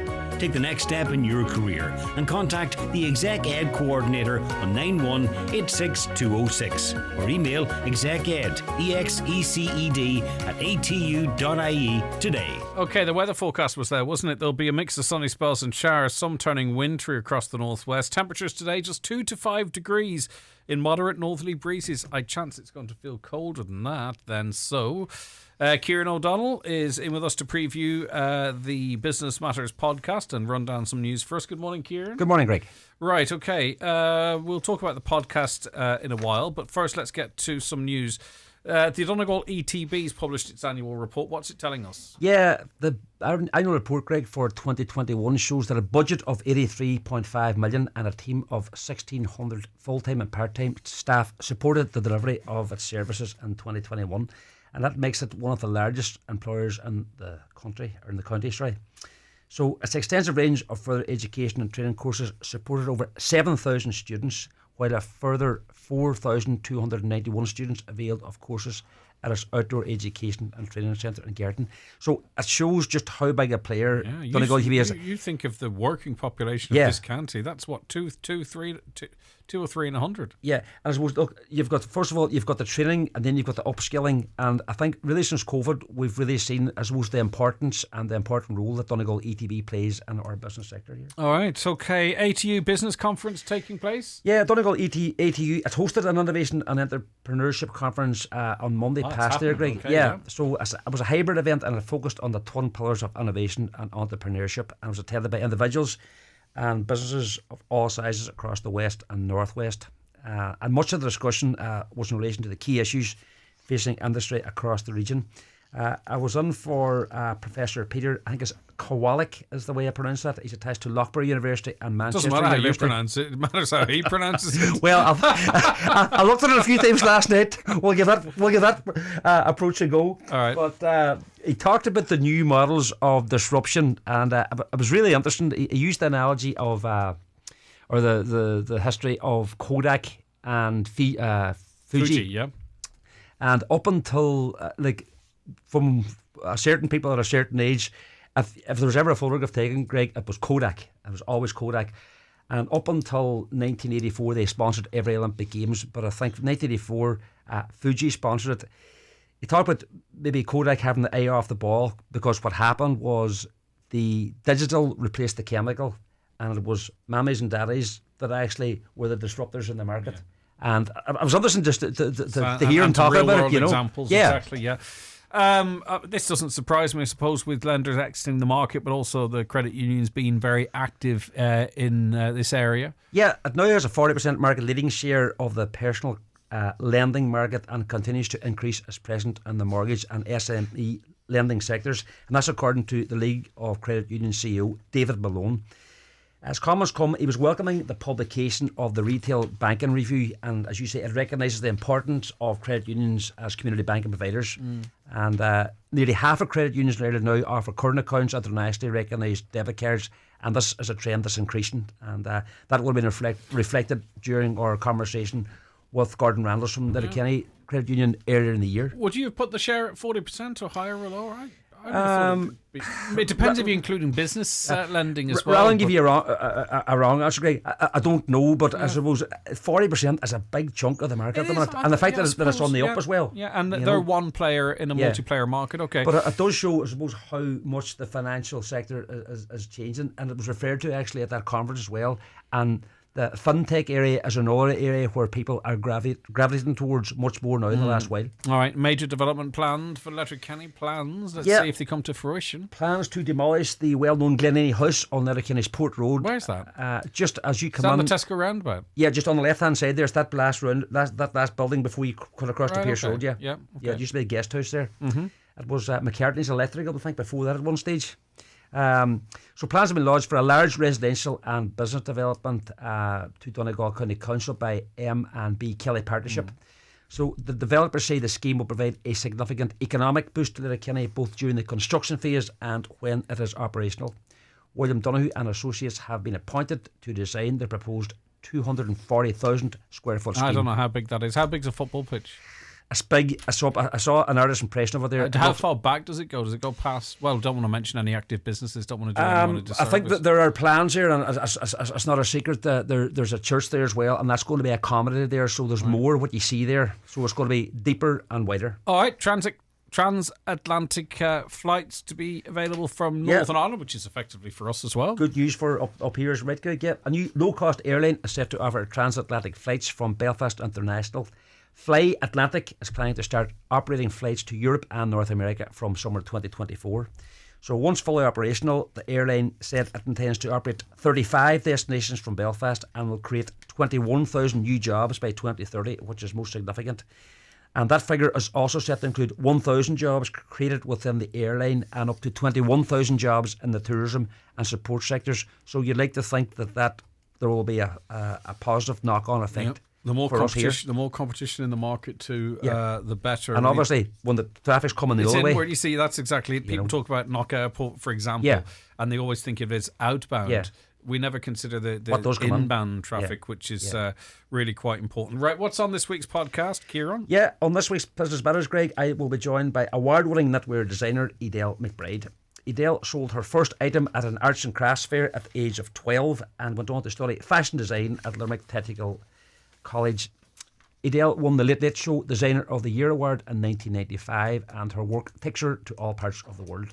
Her passion for iron knitting, which she inherited from her late grandmother, who was the dressmaker in Convoy, remains as strong as ever. And she continues to design and create, and has also helped develop knitting tours in recent years. And this part of our conversation, Greg, Edel talks about her decision to take the business in a different direction during the last downturn that saw her passing on her skills to those keen to learn. Say in 2010, my business probably went eventually to maybe 25% of what I had. The wholesale side was gone. A lot of the shops were gone. And we were doing a show at Oakfield Park. And I was being asked a lot about classes. So I said, look, this isn't the type of day where people are going to try clothes on. Let's put out a couple of pages and see is anyone interested. Put crochet on one and knitting on one. And we took about 30 names that day. And I said, wait a minute here. I'm going to have to jump in and do something with this. And I started a 4-week crochet class. And I remember the 9 women on it. And that was the start of what became what I call Knitfield. And Knitfield was about inspiring others, passing the skills on. She is a fascinating business person and person generally. The full interview with Edel is available to download now at highlandradio.com. Stream it from there or wherever you get your podcasts. And Business Matters is on air Sunday evening after the 6 o'clock news. And if anyone wants to get in touch with you, Kieran, how do they do so? Just drop me an email, please, Greg, businessmatters@highlandradio.com. All right, thanks so much, Kieran. I really appreciate it. Look forward to seeing you next Wednesday.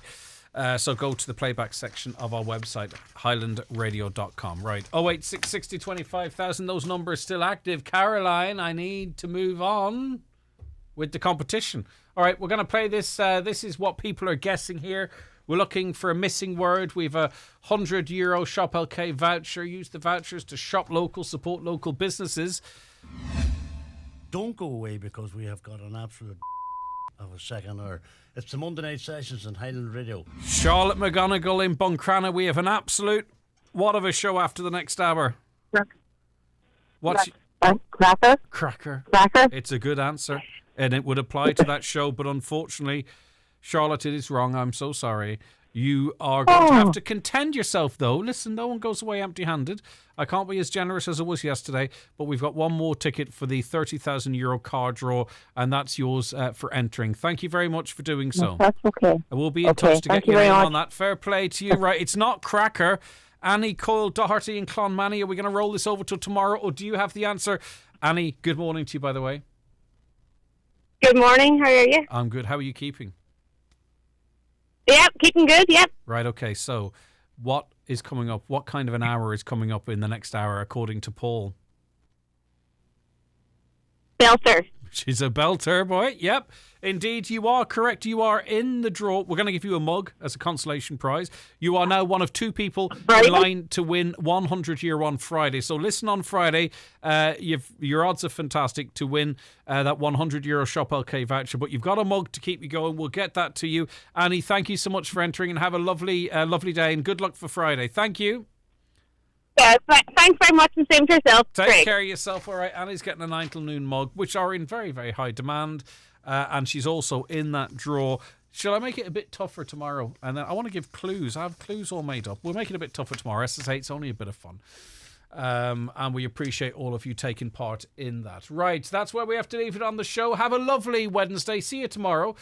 Stay tuned. John Breslin's coming up around the Northwest after the news at 12. The 9 till Noon Show with the Silver Tassie Hotel.